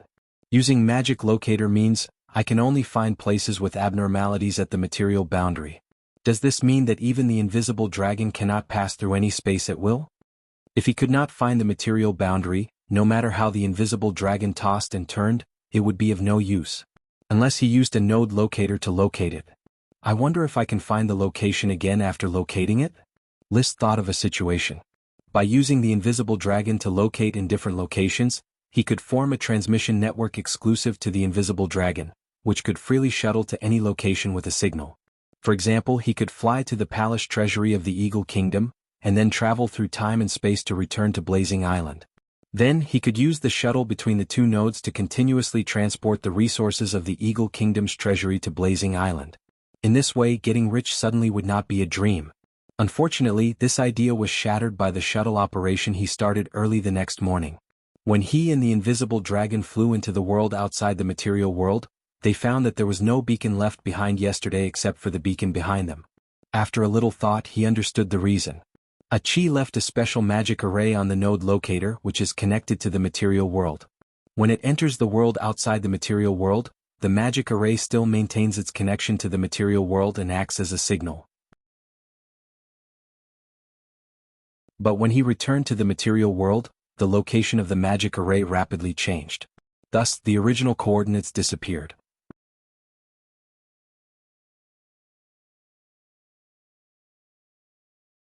Chapter 846. After sending the emerald dragon Ethan to the Blazing Island and finding a suitable dragon nest for Ethan on a mountain in the Blazing Mountain Range, List bade farewell to his worldly affairs. In the following days he traveled with Bard to the material world and the world outside of it. He collected a large amount of information and handed it to Achi so that she could continuously improve the design of new magic gates. One day in mid-October, he and Bard flew into the world outside of the material world as usual, aimlessly searching for any new abnormalities.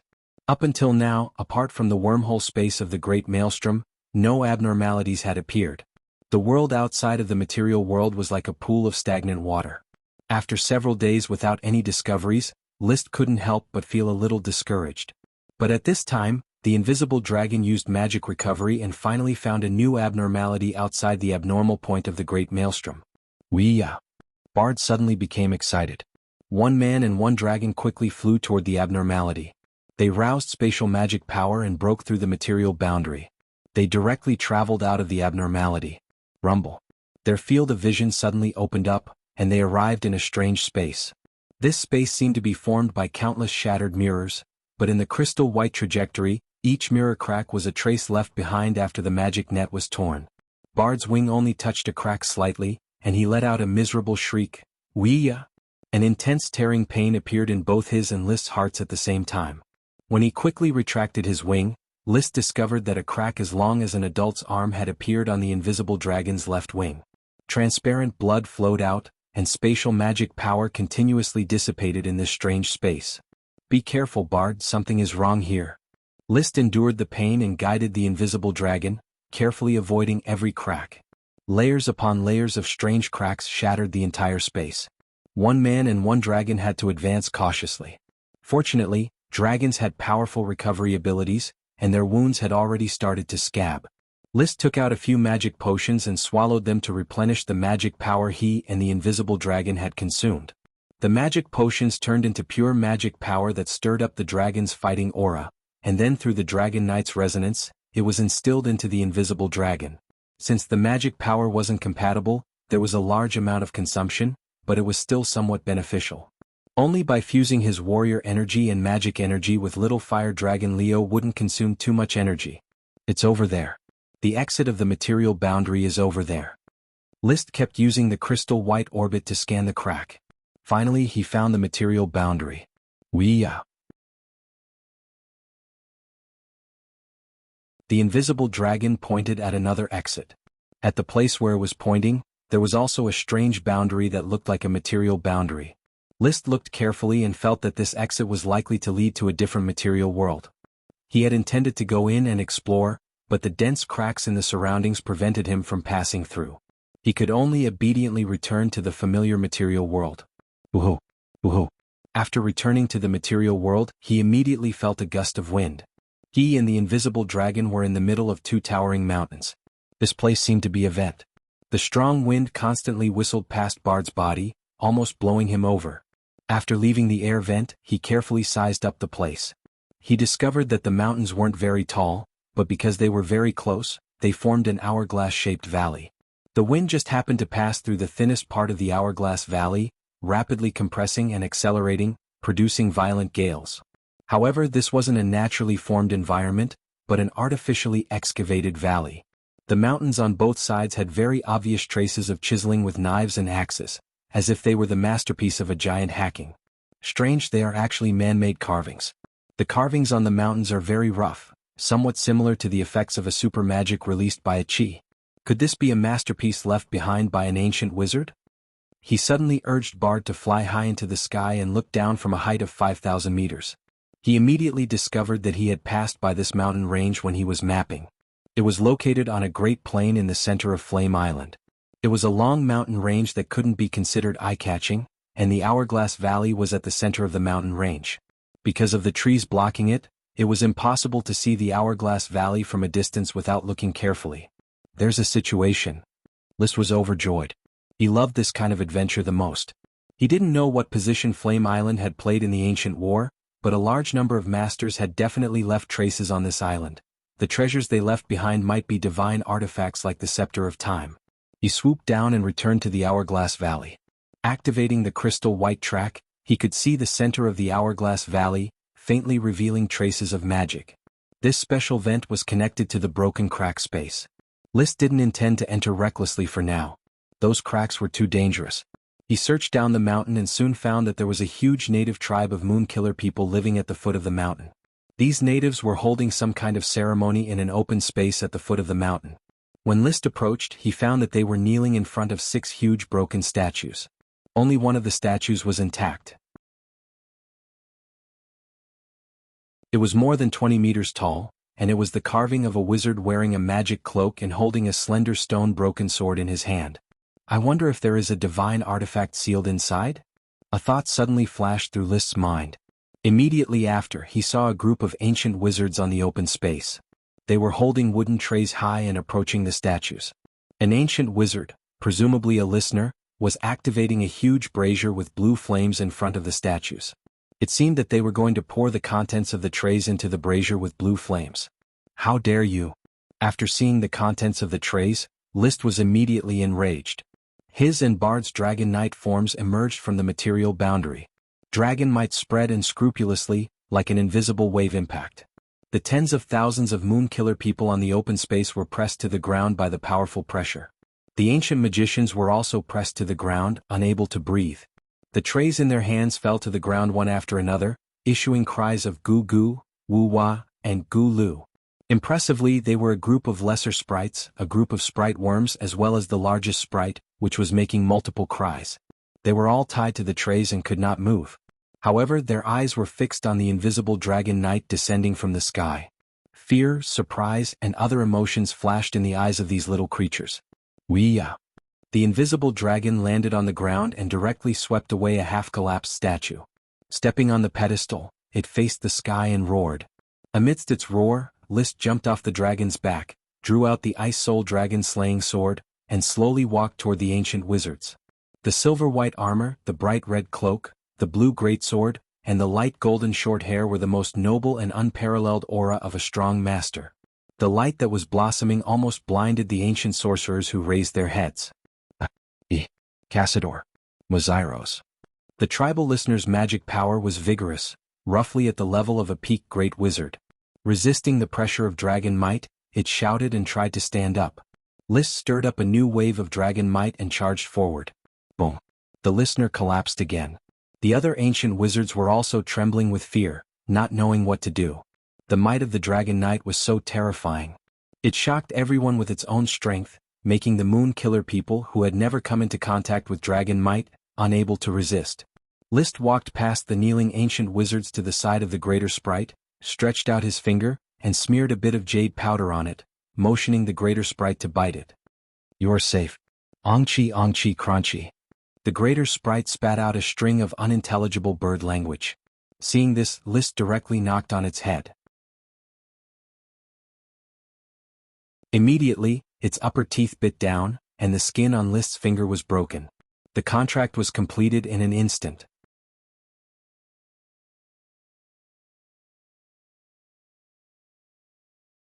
Chapter 847. Ongchi? The big elf was a little confused. Its body was a translucent grayish-yellow, and there was a small plant on its head. There were small white flowers on it, and there was a small oval fruit at its root. It looked like a potato. List used the telepathic contract to verify the sprite's thought process and understood what kind of sprite it was. Indeed, as he saw, it was a sprite born from a potato-like plant. If he was not mistaken, the plants it affected were very similar to the potatoes on Earth, which produced spherical tubers underground, commonly known as potatoes. This was a potato sprite. If the potatoes it produced also had the advantages of the potatoes on Earth, such as high yield, rich nutrition, and strong environmental adaptability, then it would definitely be an important source of food. The most important types of sprites were potions and grains, and the potato sprite had great potential. Little guy, you are safe now. From now on, follow me and enjoy life as an elf. List sent a gentle thought to it. After the potato sprite sensed it, it nodded unconsciously. The rope broke and the potato sprite flew onto List's shoulder. It laughed freely, haha ongchi crunchy.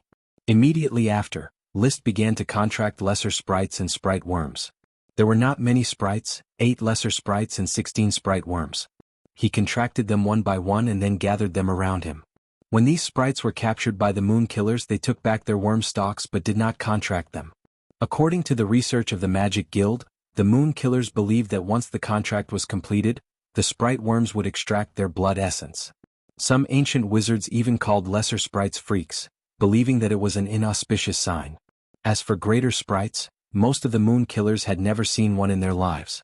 Just when he contracted the sprite, a group of ancient wizards who had adapted to the invisible dragon's might began to get up from the ground, raised their hands and wanted to release magic to attack List. Cassador. Mozairos, however, before the ancient mage could cast a spell, List had already turned around and slashed at the air with the Ice Soul Dragon slaying sword. A particularly large fiery red sword aura flew out. In the blink of an eye, the sword ray had already crossed 10 meters and split an ancient mage in half. There was no blood, only the smell of barbecued meat. Twisting his body, List slashed out with another fiery red sword ray. Another ancient magician was cleaved in half by List, and the smell of roasted meat wafted from the charred body.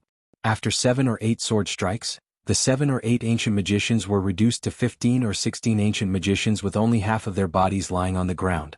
He had killed the ancient magicians one after another, and he had done so with such ease. All the ancient sorcerers, as well as some strong warriors who were trying their best to resist the Firebird, were quickly intimidated by the Firebird. The fiery red sword aura destroyed their courage that had been scared out of their wits by the Firebird. Seeing this, List took out a notebook from his space ring. Opening the notebook, he saw handwritten translations of the language of the moon, serpentines. Each language had a special serpentine phonetic symbol, and some commonly used serpentines were also translated into the language of the moon and marked with phonetic symbols.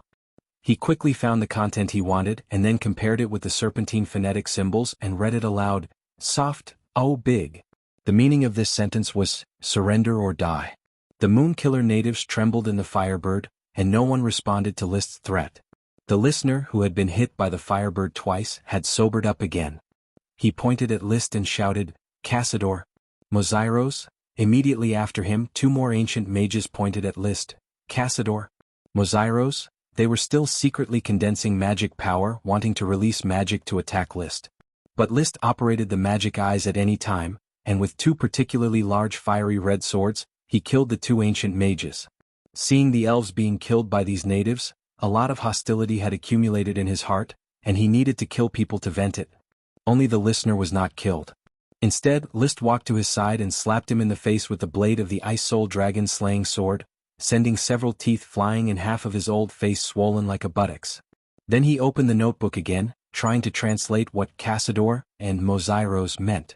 Unfortunately, after searching for a while, he could not find the corresponding language of the moon. In a fit of anger, he shouted again, soft, oh big. After a moment of silence, an ancient mage finally took the lead and knelt on the ground shouting, soft, oh big. This was the meaning of surrender. With this ancient mage taking the lead, the remaining 70 or so ancient mages followed one by one shouting, soft, oh big. But the listener and the remaining 17 ancient mages still shouted fiercely, Cassador, Mozairos. The result was that List slashed 3 more ancient mages to death with his sword, and then threw a piece of rope to the ancient mage who took the lead in surrendering, signaling him to tie up the listener and the 14 stubborn ancient mages. They were tied together and then tied into a dead knot. The rope woven with hemp rope was unbreakable. Without resistance, the entire Moonkiller tribe, under the loud shouts of the ancient mages, quickly surrendered to List. All the natives knelt down and kowtowed to him, soft, oh big. List looked at the dense crowd of Moonkiller tribe, which was a large tribe of about 10 or 20,000 people, and there were more than 100 ancient mages alone. He walked in front of the first ancient mage who surrendered, pointed at him, opened the notebook and said, Lesna. This was the meaning of the listener. Hearing this, the ancient mage was immediately overjoyed, crawled to the feet of List, and kept kissing the tip of his silver-white metal boots. List pointed to the dense crowd of Moonkiller tribe natives below, signaling the new listener to forbid them from capturing elves. Anyone who dared to kill elves would be directly executed. Then he signaled the listener to dismiss the Moonkiller tribe, not to surround here and to continue working. He had no feelings for the Moonkiller tribe's surrender, he just wanted to capture these people and make them serfs. In this way the ancient mages were killed and the elves were contracted. List began to study the broken statues worshipped by the Moonkiller tribe. Of the 6 broken statues, only 1 was intact and the other 5 were broken into pieces. One of them was originally half intact, but it was trampled to pieces by the invisible dragon. As for the statue holding a weapon, the 5 broken statues had lost this part, and the only intact statue still had half a stone sword. List suddenly jumped onto the arm of the statue holding the sword, infused the Ice Soul Dragon slaying sword with dragon fighting energy, and slashed at the statue's wrist. Suddenly the wrist was broken. The stone sword sculpture fell to the ground and broke into several pieces. One of the pieces suddenly bloomed with a brilliant light of mana retroaction. List confirmed his guess. The stone scepter that sealed the scepter of time originated from one of the parts of this batch of sculptures.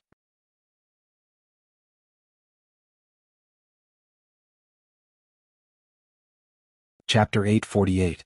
The body of the sword was simple and the craftsmanship was not very advanced, but the material was very special, like some kind of metal alloy, but it must have been mixed with different magic materials.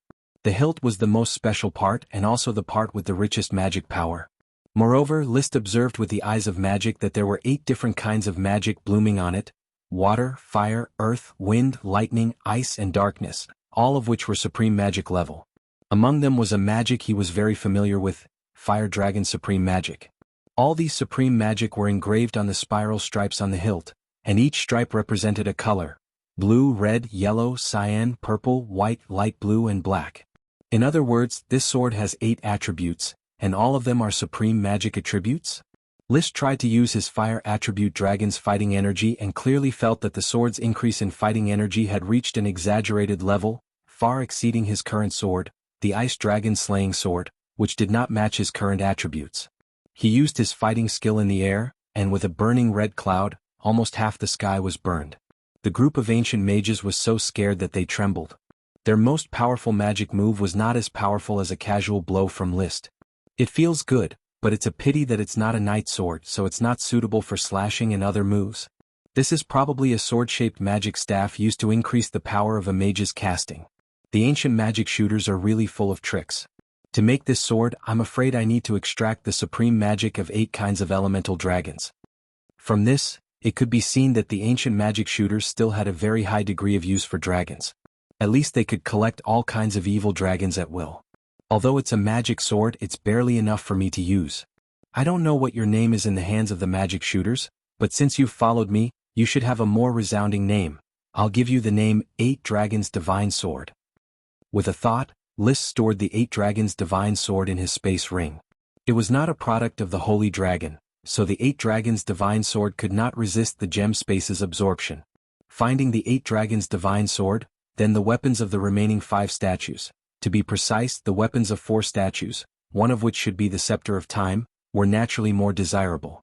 Unfortunately, after searching several times, he could not find the broken parts of the weapons of these statues. He walked back to the listener and flipped open the notebook, but he could not find a suitable translation. He gestured with sign language, first to the statue, then to the 8 Dragons Divine Sword, and finally to the arm, asking the listener about the whereabouts of the other arm parts. The listener was not stupid. He quickly understood what List meant. List understood what he meant. After the statue was broken, many parts of it were taken away by other tribes to be worshipped. This was reasonable. The treasures left by the ancestors, that the Horn tribe worshipped, probably did not refer to the Scepter of Time, but included the stone statues of the Scepter of Time. For the moon-killing people, the 6 statues here should be the ancestors they mentioned. When the statues shattered, the moon-killer tribe also began to split up, so some of the larger tribes took some of the stone statues back to their settlements to worship. So, to find the other parts of these statues, we still need to search all the Moonslayer tribes. It's too complicated, so I'll leave this task to Orders of Chivalry. The distribution of the moon-killing people was too wide. If List wanted to search them one by one, it would be time-consuming and exhausting. It was better to let Orders of Chivalry complete it. Anyway, everything on the fiery island belonged to him, and no one could hide it from him. These ancient artifacts would eventually fall into his hands. So, he looked at the new listener of the sacred tribe who called himself Sasyamite, or Su for short. Su, there are 6 statues of the ancestors of the Killing Moon people standing in these ruins. So, the mountain behind them is the Sacred Mountain? The Sacred Mountain. Su nodded excitedly. While speaking the language of the moon, he gestured. The ancestors and the dragon fought side by side. The Sacred Mountain is the eternal paradise built by the ancestors and the dragon. The moon-killing people guard the Sacred Mountain and the entrance to the eternal paradise. As he spoke, he pointed at the Hourglass Valley, his eyes revealing extreme piety. At this time, an ancient sorcerer suddenly pointed at the invisible dragon that appeared behind List and shouted, "Biglised." This language of the moon, List could understand it. Biglised meant the dragon. The moon-killing people had never seen a dragon, but they had heard the legend of their ancestors fighting side by side with the dragon. Sensing the powerful dragon might of the invisible dragon bard, An ancient sorcerer finally connected it with the dragon. The listener also looked at Bard excitedly, but he carefully asked List, "Big-Lized?" "That's right."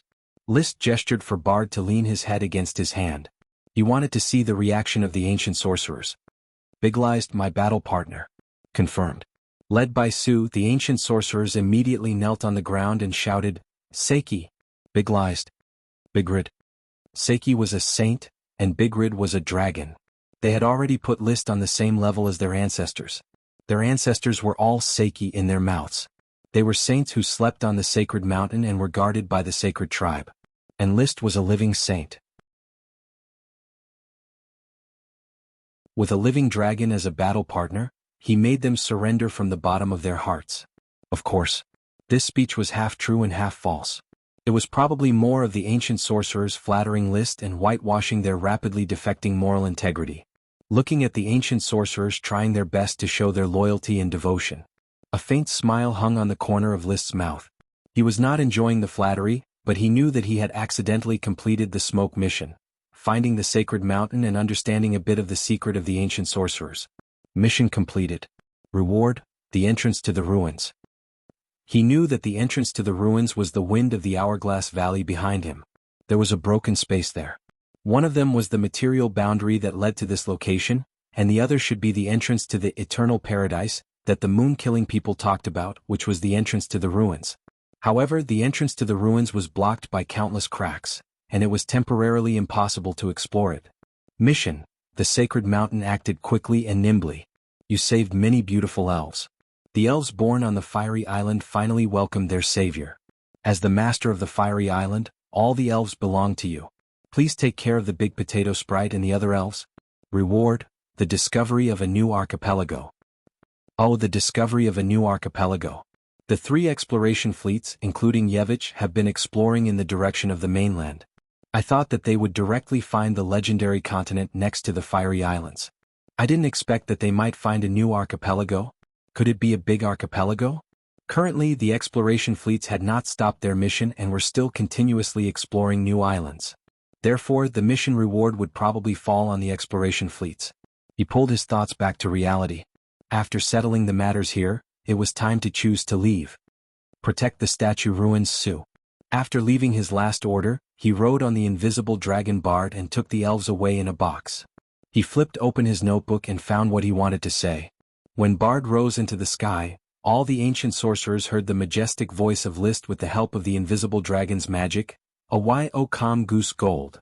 The meaning of this sentence was,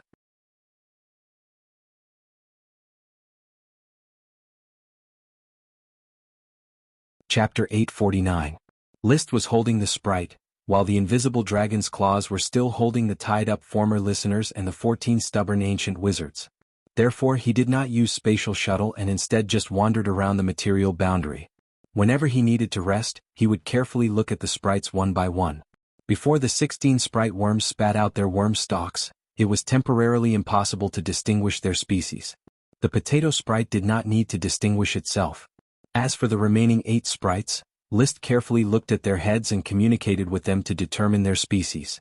Among them, 5 sprites were still unidentifiable, while the other 3 sprites were basically identifiable. The first sprite was very easy to recognize as it had a small gourd on its head. Impressively, it was a gourd sprite that had never appeared before.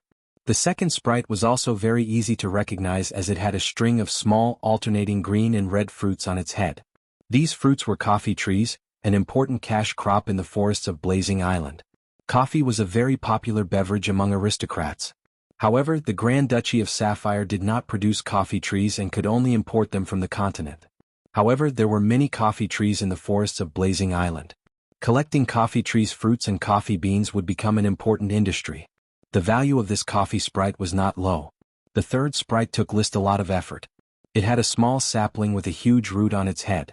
Root was a prominent feature of trees in rainy and sultry forests. Many trees had a wing-like structure extending from the base of their trunks, resembling a wall of planks, and were called root. Because several kinds of trees had root, List held the sprite's head and looked at it for a while. Only then did he determine that it was a 4-wood sprite. 4-wood sprites were common trees in forests and belonged to the top of the forest. Their tall canopies were often located at the highest point of the forest and were the habitat of a large number of birds and monkeys.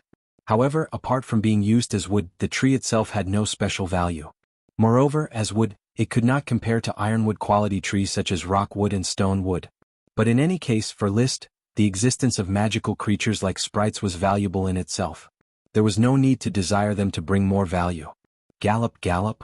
The potato sprite crawled out of the box and looked at Liszt curiously. It had been looking at Liszt the whole time. At the level of a great elf, the power of the contract was no longer a one-sided suppression. Great elves had sufficient independent thinking. However, since Liszt had saved it, coupled with the familiar feeling, the potato sprite quite liked Liszt. It was just curious as to why it liked Liszt. Liszt looked almost the same as those terrifying moonslayers, just a little prettier. My name is Liszt Flame. Hang Chi, come repeat after me, Liszt. Lizi. That's right, just say it like this, Liszt. Flame. Ong Chi, Liszt. Flame? Very good.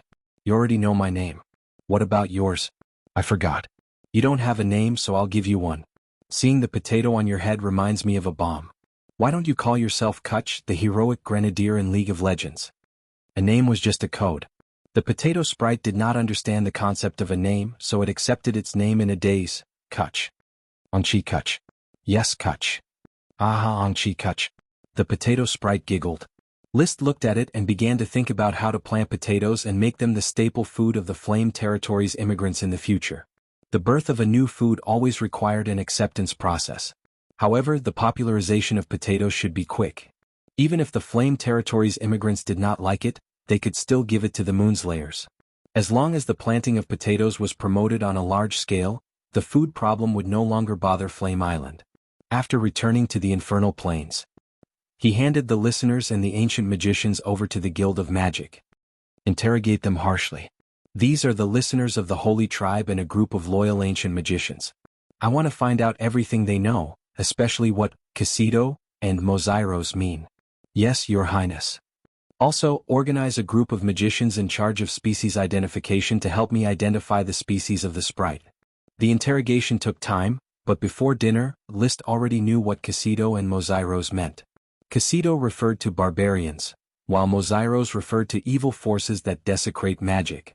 According to the listener whose teeth had been pulled out, the barbarians had betrayed their ancestors and used evil forces to desecrate the great magic. Why does it sound like the barbarians are talking about the night? Liszt felt that it sounded like it. There were a lot of night in the era of the Moon Empire. The knight probably belonged to the magician's squire class, a kind of guard. For example, the moon language of Mount Mulligaudin meant the guardian knight of moonlight. It could be seen that the knight was just a guard in the era of the Moon Empire. Perhaps to the magicians who worshipped the truth, the knight who relied on physical strength was indeed a barbarian. And the barbarian knight really overthrew the Moon Empire and established the knight system that ruled the world today. It was not wrong to say that it was a desecration of magic. But it was hard to say. In ancient times, there were definitely not only magicians and knight, but also many ancient warriors and ancient magicians. For example, bearskins, vampires, wizards, bronze-muscled warriors, and so on. Who knew whether the moon language of Casido referred to the knight or other ancient warriors. Casido might even be the ancient magician's collective name for the various warrior professions such as the knight. Those who relied on muscle were all barbarians. Mozairos was the collective name for the various spellcasters. Weren't non-traditional magicians all evil forces that desecrate magic? In short, Casido and Mozairos could be understood as heresy. Liszt understood and lost interest. He quickly followed the magicians in species identification and identified the species of the sprites. The 5 sprites were cocoa tree, turtleback bamboo, partridge hemp, scorpion banana, and leaf flower. Among them, the cocoa tree's fruit, the cocoa bean, was the raw material for making chocolate. Cocoa sprites were obviously as valuable as coffee sprites. The other 4 sprites were of no value.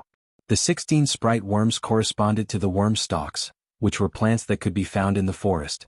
Among them, only 2 had economic value. One was a breadfruit sprite worm, which corresponded to a breadfruit tree. It tasted similar to bread and could be eaten as a meal. The other was a moon pistachio sprite worm, which was a kind of nut-based magic ingredient. Viscount Fox temporarily stopped capturing the moon killer serfs. I have a task for you. Find and transplant plants of the same species as my sprites from the forest. Each plant must form a plantation sufficient for worm stalks to grow. List instructed. Worm stalks could not survive alone, otherwise they would easily decay and wither. Although most sprites were judged to have no economic value, this was only temporary. In case one day a variant of the same species of plant was born, the value of sprites would immediately skyrocket. Fox accepted the order. As you wish, Your Highness. In addition, the potato sprite Kucha species is a potato, which can be used as a staple food. You have to build a potato plantation as soon as possible. It is already autumn, so if you hurry you can still plant potatoes in winter. With the worm stalks, the plants in the plantation would not freeze to death even in winter. It was just that they would stop growing.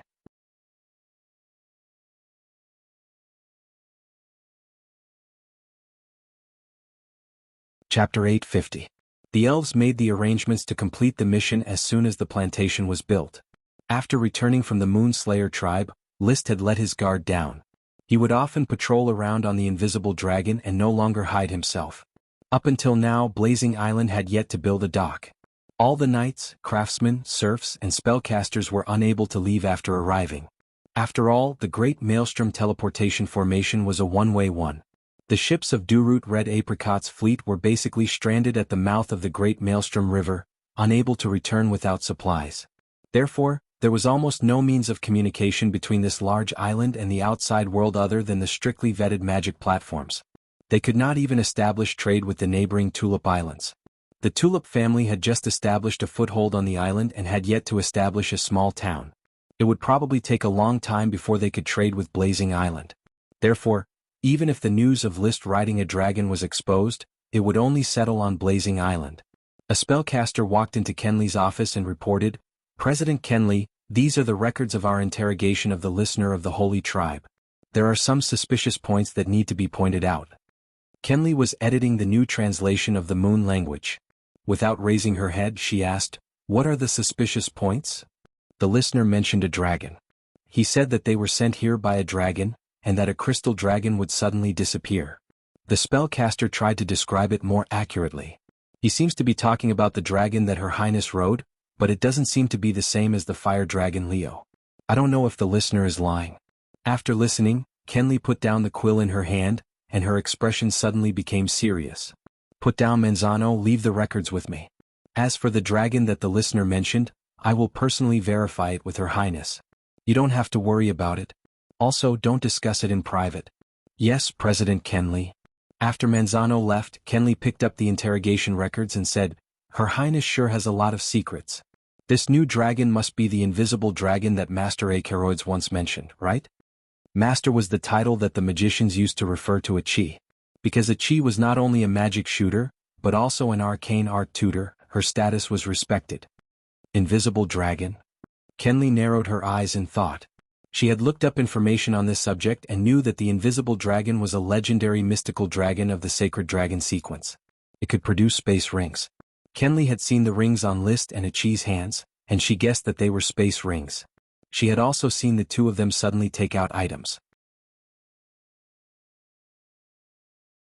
Therefore, she was already convinced of the existence of the invisible dragon and guessed that Achi's magic technique plan was able to progress so quickly by relying on the invisible dragon's mysterious ability. Fire dragon, formless dragon, this dragon knight from a small island nation. Perhaps he really is the son of glory those night knights are shouting for. The era of wizards is long gone, the weave has already withered. The dragon knight is the true ruler. But what does this have to do with me? I just want to research magic. He burst into laughter. Kenley flipped through the interrogation records and began to summarize the contents of the interrogation. She had come all the way from the distant Iron and Steel Ridge Kingdom to Inferno Island. What she craved the most was magic and the truth itself. What did the worldly power struggles, wars, and killings have to do with her? After becoming a wizard, her surname was no longer Magic Elephant, but Truth. Not only had Kenley guessed the existence of the invisible dragon, but many other knights had also guessed it. Orders of Chivalry took a nap on the way to capture the Moon Killer natives, and 2 knights went to a distant place to relieve themselves. All knights who landed on Inferno Island had developed good hygiene habits and no longer urinated or defecated anywhere. "I've seen His Highness riding a different dragon. I've known it for a long time. I still remember the roar of the dragon when we were transporting the materials on the frame ship when we passed through the Great Maelstrom teleportation array. I heard it very clearly. It was a sharp, ear-piercing and intimidating sound. There's also a huge dragon's might. I remember it now. But what kind of dragon was that? I don't know. In short, His Highness is the Son of Glory favored by the Night Glory. There is no doubt about this. As long as we follow His Highness closely, we will become glorious nobles sooner or later. The two did not know that not far from them, Cross Buckthorn, the leader of the Orders of Chivalry, was also relieving himself. A moment later, Cross returned to the Orders of Chivalry and chatted with another leader, Durut Red Apricot. I just heard another knight discussing His Highness Dragon. They were discussing how many dragons His Highness has. Durut replied in a somewhat clumsy serpentine. Even in private, these knights from the Eagle Kingdom who were used to speaking in the wind language began to speak in serpentine according to List's request. That's right. The knights' curiosity about dragons will never diminish. However, they are not the only ones curious. We are the same. That's right. Who would have thought that His Highness not only has one dragon but two? Together with His Excellency Achilles, the nation of fire will be unprecedentedly powerful in the future. That's why there is a saying in my hometown, don't mourn for a lost dog. It may bring another dog back. We were captured in the middle of the sea. Who would know that we weren't abandoned by the glory of the night, but that we were deeply cared for by the glory of the night? Durut said and looked at Cross. Especially you.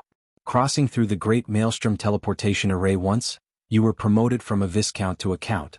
If your former colleagues knew about this, they would be jealous of you. Cross smiled proudly. His Highness is generous. It is my honor to follow him. Some people were secretly happy that List had multiple dragons while others were frowning. Blue Dragon Island, Blue Sky Palace. The Sapphire Grand Duke's temples were already graying. He was aging faster than expected. At this moment, he was looking at eldest Prince Anthony with a solemn expression. Is what Angela said true? It shouldn't be false. Meopel admitted that List has 3 dragons after getting drunk. Among them, it has already been confirmed that the Fire Dragon and the Eagle Kingdom's lost light green gemstone dragon. As for the other dragon, Meopel isn't clear. As for Marquis Masiro, Angela simply couldn't get any information out of him. Although Masiro's talent is trash and his character isn't outstanding, he still inherited the shrewdness of the Taro family. Angela doesn't have the ability to get information out of him. The Grand Duke knocked on the table. This time, Angela delivered a letter to the family and made a great contribution. Later on her birthday, send a great sprite. Father, do we need to send a great sprite? Anthony was a bit reluctant. Even the dragon-rearing family didn't have many great sprites. The Grand Duke sighed. Do you think a great sprite is just a reward?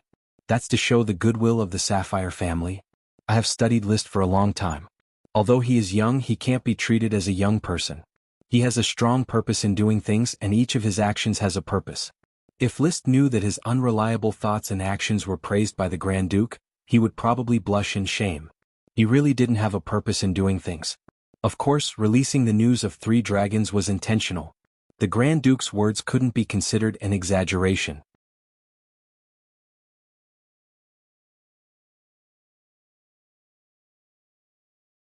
Chapter 851. Only the Sapphire Grand Duke and his heir, Anthony, knew where the Sapphire family was headed. List, who was more than 7,000 kilometers away, was not clear. He was very busy and had no time to pay attention to the situation outside the Flame Archipelago. Of course, a lot of information was still pouring into him. The rats organized by Xavier Oxdung and the blood servants managed by Mary Dawn were his 2 eyes hidden in the shadows. The rats were mainly responsible for inquiring about the internal information of the Grand Duchy of Sapphire, and more to protect the territory from infiltration by foreign forces. The blood servants were dispatched to the Eagle Kingdom and the Steel Ridge Kingdom, mainly to lurk and wait for major movements to be discovered before giving an early warning. However, the current situation of the Sapphire family was stable, the Eagle Kingdom was busy withdrawing to maintain stability, and the Steel Ridge Kingdom and the Blast Furnace Kingdom were at war. No one had time to pay attention to the Flame Archipelago. The fleet of the Pinecone family has arrived at the mouth of the River Whirlpool. I'll go there myself and arrange the development work of the Pinecone family. List received a message from the knight and made some arrangements. Let Viscount Vernal take an orders of chivalry and 5,000 serfs to the mouth of the River Whirlpool. From Firewood Town to the mouth of the river Whirlpool, the orders of chivalry could take the sloop that had just been launched at the dock. The ship went smoothly. Although it was not fast, it was better to say physical strength. After calculating the time, Vernal Inc. should have already arrived at the mouth of the river Whirlpool with the orders of chivalry. List rode the invisible dragon Bard and set off to meet the Pinecone family that followed him. Boom! Arriving above the camp, List jumped directly from the back of the invisible dragon. His figure slowly appeared after landing. This had become his standard appearance. He always liked to play with this kind of low-key and luxurious abrupt atmosphere. Your Highness. The orders of chivalry in the garrison camp saluted when they saw List coming out of the dust. They were already used to it. List patted the dust on his cloak. At this time, Vernal and Roland Pinecone had already come out to greet him. Your Highness. List. Uncle, did everything go well on this voyage? List motioned for the two of them not to be too polite, and then asked Viscount Roland cordially. The Pinecone family had already followed him, and their status was confirmed to be his followers, so in terms of etiquette, List had already become the Lord of Roland. Thanks to the navigators you sent and the wind and water calming beads, we encountered 4 storms along the way, but we survived all of them without much loss, Viscount Roland replied with lingering fear in his heart. Ever since he decided to send out the expedition fleet to search for the new island, List had entrusted the Guild of Magic to mass-produce the wind-calming Divine Pearl and the water-calming Divine Pearl to protect the safety of the sailing fleet. The sea was merciless. Even the largest royal speedboat could not compete with the waves. However, the wind-calming Divine Bead and the water-calming Divine Bead could calm the threat posed by the waves. It had to be said that in a world full of magic, there would always be a magical way to deal with it. It's good that you arrived safely, List comforted him. At this time he saw that behind Viscount Roland, there was a young, slightly chubby knight. It was Viscount Roland's youngest son and List's cousin Raleigh Pinecone. The other cousin, Russell, stayed in the family territory to deal with the handover of some territory and did not come along. The womenfolk of the Pinecone family also did not come along. List. Raleigh wanted to greet him, but he was a little fearful. At that time, when he was still the Baron of the Flower Town, he and List could still talk and laugh, and even show off the topaz pendant his grandfather had given him. But when List became a dragon knight, he gradually felt that this cousin of his was a stranger, and he slowly developed a sense of awe. In particular, he often heard his father and mother admonish him on how to face the Dragon Knight. The difference in status stemming from the knight system deepened Raleigh's sense of inferiority and fear. His cousin, whom he once teased and only received a tattered letter from his grandfather as a gift, had grown into one of the top figures in the world in terms of power, strength, and influence. He was no longer the little cousin who was disliked by the family in his memory. Cousin Raleigh. List walked over and patted Raleigh on the shoulder with a smile. Not bad, you have become an Earth Knight. Although he was not close to Aunt Melinda's relatives and had very little contact with them, but he still released enough cordiality. After all, the other party had already sought refuge with him. Raleigh smiled awkwardly. I haven't even become an elite, I'm still far from it. If you hone yourself more, then becoming an elite Earth Knight will not be a problem. Seeing that Raleigh was really nervous, List no longer forced himself to reminisce with his cousin. He turned back and continued to talk to Viscount Roland. I have already planned for the Pinecone family's arrangements. Uncle will develop here at the mouth of the Whirlpool and will be responsible for the trade with the Tulip Island in the future. I will be responsible for the trade with the Tulip Island? Yes, mainly because the 2 islands share resources. The Tulip family will go all out to develop the Tulip Island, but they definitely don't have enough labor. I will support them with some serfs. You don't have enough serfs, do you? Haha, it was not enough in the past, but now there are too many serfs.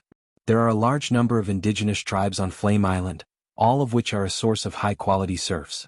Because there are too many of them, my temporary knight followers are not enough, and I may not be able to digest so many serfs. This is really exciting news. Viscount Roland hesitated a little and said, Can the Pinecone family also buy a batch of serfs? There is no need to buy them. You can catch them yourself, but pay attention to capturing serfs at the lowest cost. Don't cause too much unnecessary killing. Flame Island is too big. If you want to fully develop it, you need a large number of serfs. Capturing all the indigenous tribes is still not enough. At this stage, there were too many indigenous people to digest, but when the knight class developed and grew, the number of indigenous people would become scarce. Therefore, every indigenous person killed was a loss of resources. Vernal added, with the consent of His Highness, our orders of chivalry rarely use the method of capturing serfs. We mainly recruit serfs by luring the ancient mages. When most of the indigenous tribes are attracted to serf life, even the ancient mages can't stop the annexation and obediently work for us. Countless years of forest life had seriously degraded the intelligence of the ancient mages. They could not distinguish the naked nibbling of the foreign knight. Even if they sold themselves, they would still have to count the knight's money. Although these ancient mages' spellcasting level was not high, the magic effect was good. After unified management and continuous brainwashing, they could probably serve as pioneers in the development of the forest. They were much better than the black uncles in Africa. At least the Moonslayers were not lazy and would work hard. After all, the bloodline of their ancestors came from the Moon Empire, not from guerrillas. Immediately, the Pinecone family took root at the mouth of the Whirlpool River. The family was an old Viscount family, and they were relatives of the Taro family. They had accumulated a lot of wealth. The knight who was willing to follow, plus the temporarily recruited Earth Knight, totaled more than 300. There were more than 800 trainee knight, and the first batch of 1,000 serfs to migrate. This was not a small help for the development of Flame Island.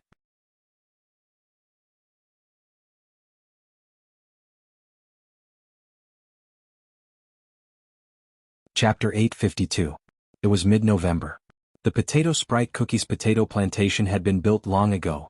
In addition to List coaxing Cookie to plant a lot of potato sprouts, Orders of Chivalry also found a lot of wild potatoes from the wilderness and planted them all in the plantation.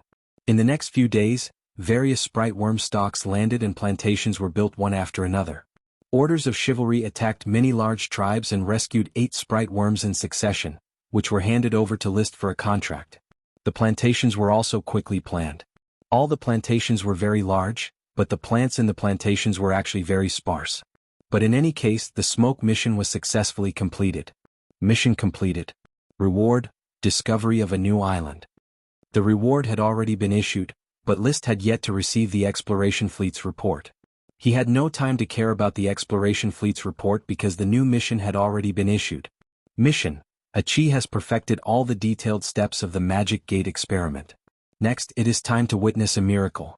However, behind the miracle is countless sweat. Please assist Achi in completing the Magic Gate experiment. Reward: Achi's new elemental embodiment. The Magic Gate experiment is finally about to begin. List was not surprised at all. Achi often talked to him about the progress of the Magic Gate experiment, so he was very clear about it. He was also ready to work for the Magic Gate together with the invisible dragon Bud. He pondered for a moment about the reward of the smoke mission. Achi's new elemental embodiment, what will it be? She has already grasped the water element and the ice element, and the target for her third elemental embodiment is the earth element. If nothing unexpected happens, it should be the earth element. He had already arrived at the wizard tower and saw Achi, who was writing notes. Achi, when will the Magic Gate experiment begin? Achi is writing down the details of the Magic Gate experiment. When the time comes, I will need Big Brother and Bud's cooperation. It will take about a week to rehearse. For the time being, we will begin the Magic Gate experiment a week later. Achi's face was a lot of fatigue and her eyes were bloodshot, which was rare. For the sake of the Magic Gate experiment, she had hardly slept recently. List was very distressed. Since the theory has been completed, there is no need to rush the experiment. After writing down the details of the experiment, you should take a good rest first. You are not allowed to work with such intensity again. Compared to magic or experiments, your body is the most important, understand? Achi smiled sweetly. And Achi understands. Rubbing her blue hair, he was in a trance for a moment, as if Achi was still the soft and weak little siren, not the great magic shooter who accepted the pilgrimage of the sorcerers. In the end, Achi wrote detailed operation of the Magic Gate experiment overnight. After handing it over to List, she spent some time explaining it to List in detail before List forced her to rest. Holding the notebook, List leaned against the formless dragon bard and read it carefully. The experiment seemed whimsical, but the details were very detailed. The main thing was to open up the nodes of 2 material spaces and then connect them by tearing the weave apart. The operation was a little complicated, but Bard's ability was enough to complete it. He opened the 2 magic doors. Just as he was familiarizing himself with the details of the operation, the reward for the smoke mission came late.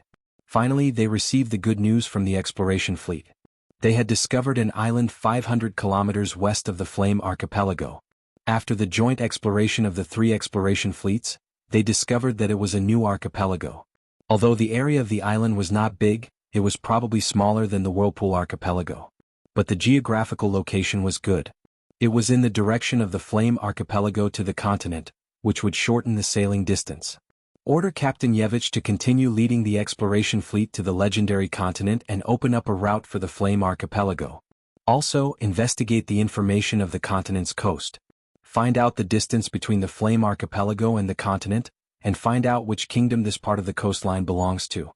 After a pause, List ordered again, tell Yevich that when he reaches the coastline of the continent, he will be promoted to Earl. Yes, Your Highness, Lucy and the twins replied. They performed well as operators and were worthy of List's trust. Not long after learning from a Chi, they learned ordinary magic and advanced from their status as magic apprentices to ordinary sorcerers. They were becoming more and more qualified to be a Chi's assistant. A week passed in the blink of an eye. A Chi who had rested well, began to host the Magic Gate experiment. List and Bud had already memorized the operation manual and knew all the details like the back of their minds. It was similar to the previous node observation experiment, where a Chi set up a large-scale magic formation. A total of 2 had to be set up, and they chose to set them up in the north and south directions of the swirling mountain. After the first magic formation was activated, List and Bard became one with the dragon and quickly used the power of the magic formation to break through the power of an adult dragon. Then they forcefully opened up the node of the material boundary. They then rushed to the second magic formation and forcefully opened up the node. At this time, the human and dragon followed the established steps of the experiment and entered the world outside the material boundary from the node.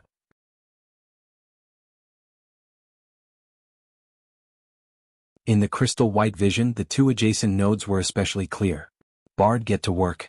Build a magic channel between the nodes, complete the connection between the nodes, tear apart the magic net and make a real space channel. List's mind was clear. Without any delay, he controlled the invisible dragon Bard and began to release space magic, using the invisible dragon itself as a bridge to connect the 2 nodes. After the magic was connected, they could feel the attraction between the 2 nodes. Let's begin. Wuxia. Bard spread his wings and suddenly clawed at the pitch-black void with his claws, grabbing the space magic that had already formed a line. Then he flew outwards with all his strength. The magic threads were constantly pulled and pulled, pulling the 2 nodes in the same direction, and creating circles of ripples in the world outside the material boundary. In the area of the ripples, the faint traces of the magic net could be seen. This is the moment. Explode. List keenly sensed the movement of the magic net. The human and dragon erupted and pulled with all their strength. The next moment, as if something in the void had shattered, the space magic threads quickly pulled out a tubular channel. And this tubular channel just happened to pass through the magic net, already piercing through the magic net. However, unlike the wormhole space of the Great Maelstrom Magic Teleportation Formation, this channel was not stable. As the magic net continued to compress, it soon showed signs of collapse. The 2 material nodes also began to become unstable. Let's go, Bard. Let's test out the smoothness of the channel. List did not waste any time. The human and dragon quickly flew into the newly formed channel. To the left was the magic formation at the south of the Maelstrom Mountain, and to the right was the magic formation at the north. He chose to go left first. The spatial channel was very short, and in the blink of an eye, they passed through the ripples and arrived in the real material world. It was indeed the entrance to the magic formation at the south of the Maelstrom Mountain. At this moment, the entrance flickered with a dark blue light. No matter how one looked at it, it was collapsing inward, forming a vortex door. List did not waste any time. He once again rushed into the spatial channel and entered the entrance. Cracks had already appeared in the channel under the constant pressure of the magic net. The human and dragon did not dare to stay any longer. They directly passed through the channel as fast as they could and rushed out from another exit. Suddenly, they arrived at the entrance to the magic formation at the north of the Maelstrom Mountain. Just as he rushed out, the dark blue light at the entrance did not last long before it suddenly exploded. All the light disappeared into nothingness, and the magic formation also collapsed at this moment. Many precious magic materials lost their luster at this moment. Their magic power was exhausted and they became waste. However, List laughed. He jumped down from the back of the invisible dragon and laughed heartily. Chi, the experiment is a success. We have successfully opened the magic gate. In front of the magic formation, Chi's eyes were like whirlpools. It was as if she had seen through List 2 transits and seen the situation in the spatial channel. You're tuning in to the Han Li's Wuxia Adventures YouTube channel. We're so grateful for your support, and don't forget to subscribe to join us on this incredible journey through captivating stories. Your generosity through donations truly makes a world of difference, as it's the primary source of revenue that allows me to expand and enhance this channel for you. Thank you from the bottom of my heart for being a part of this adventure.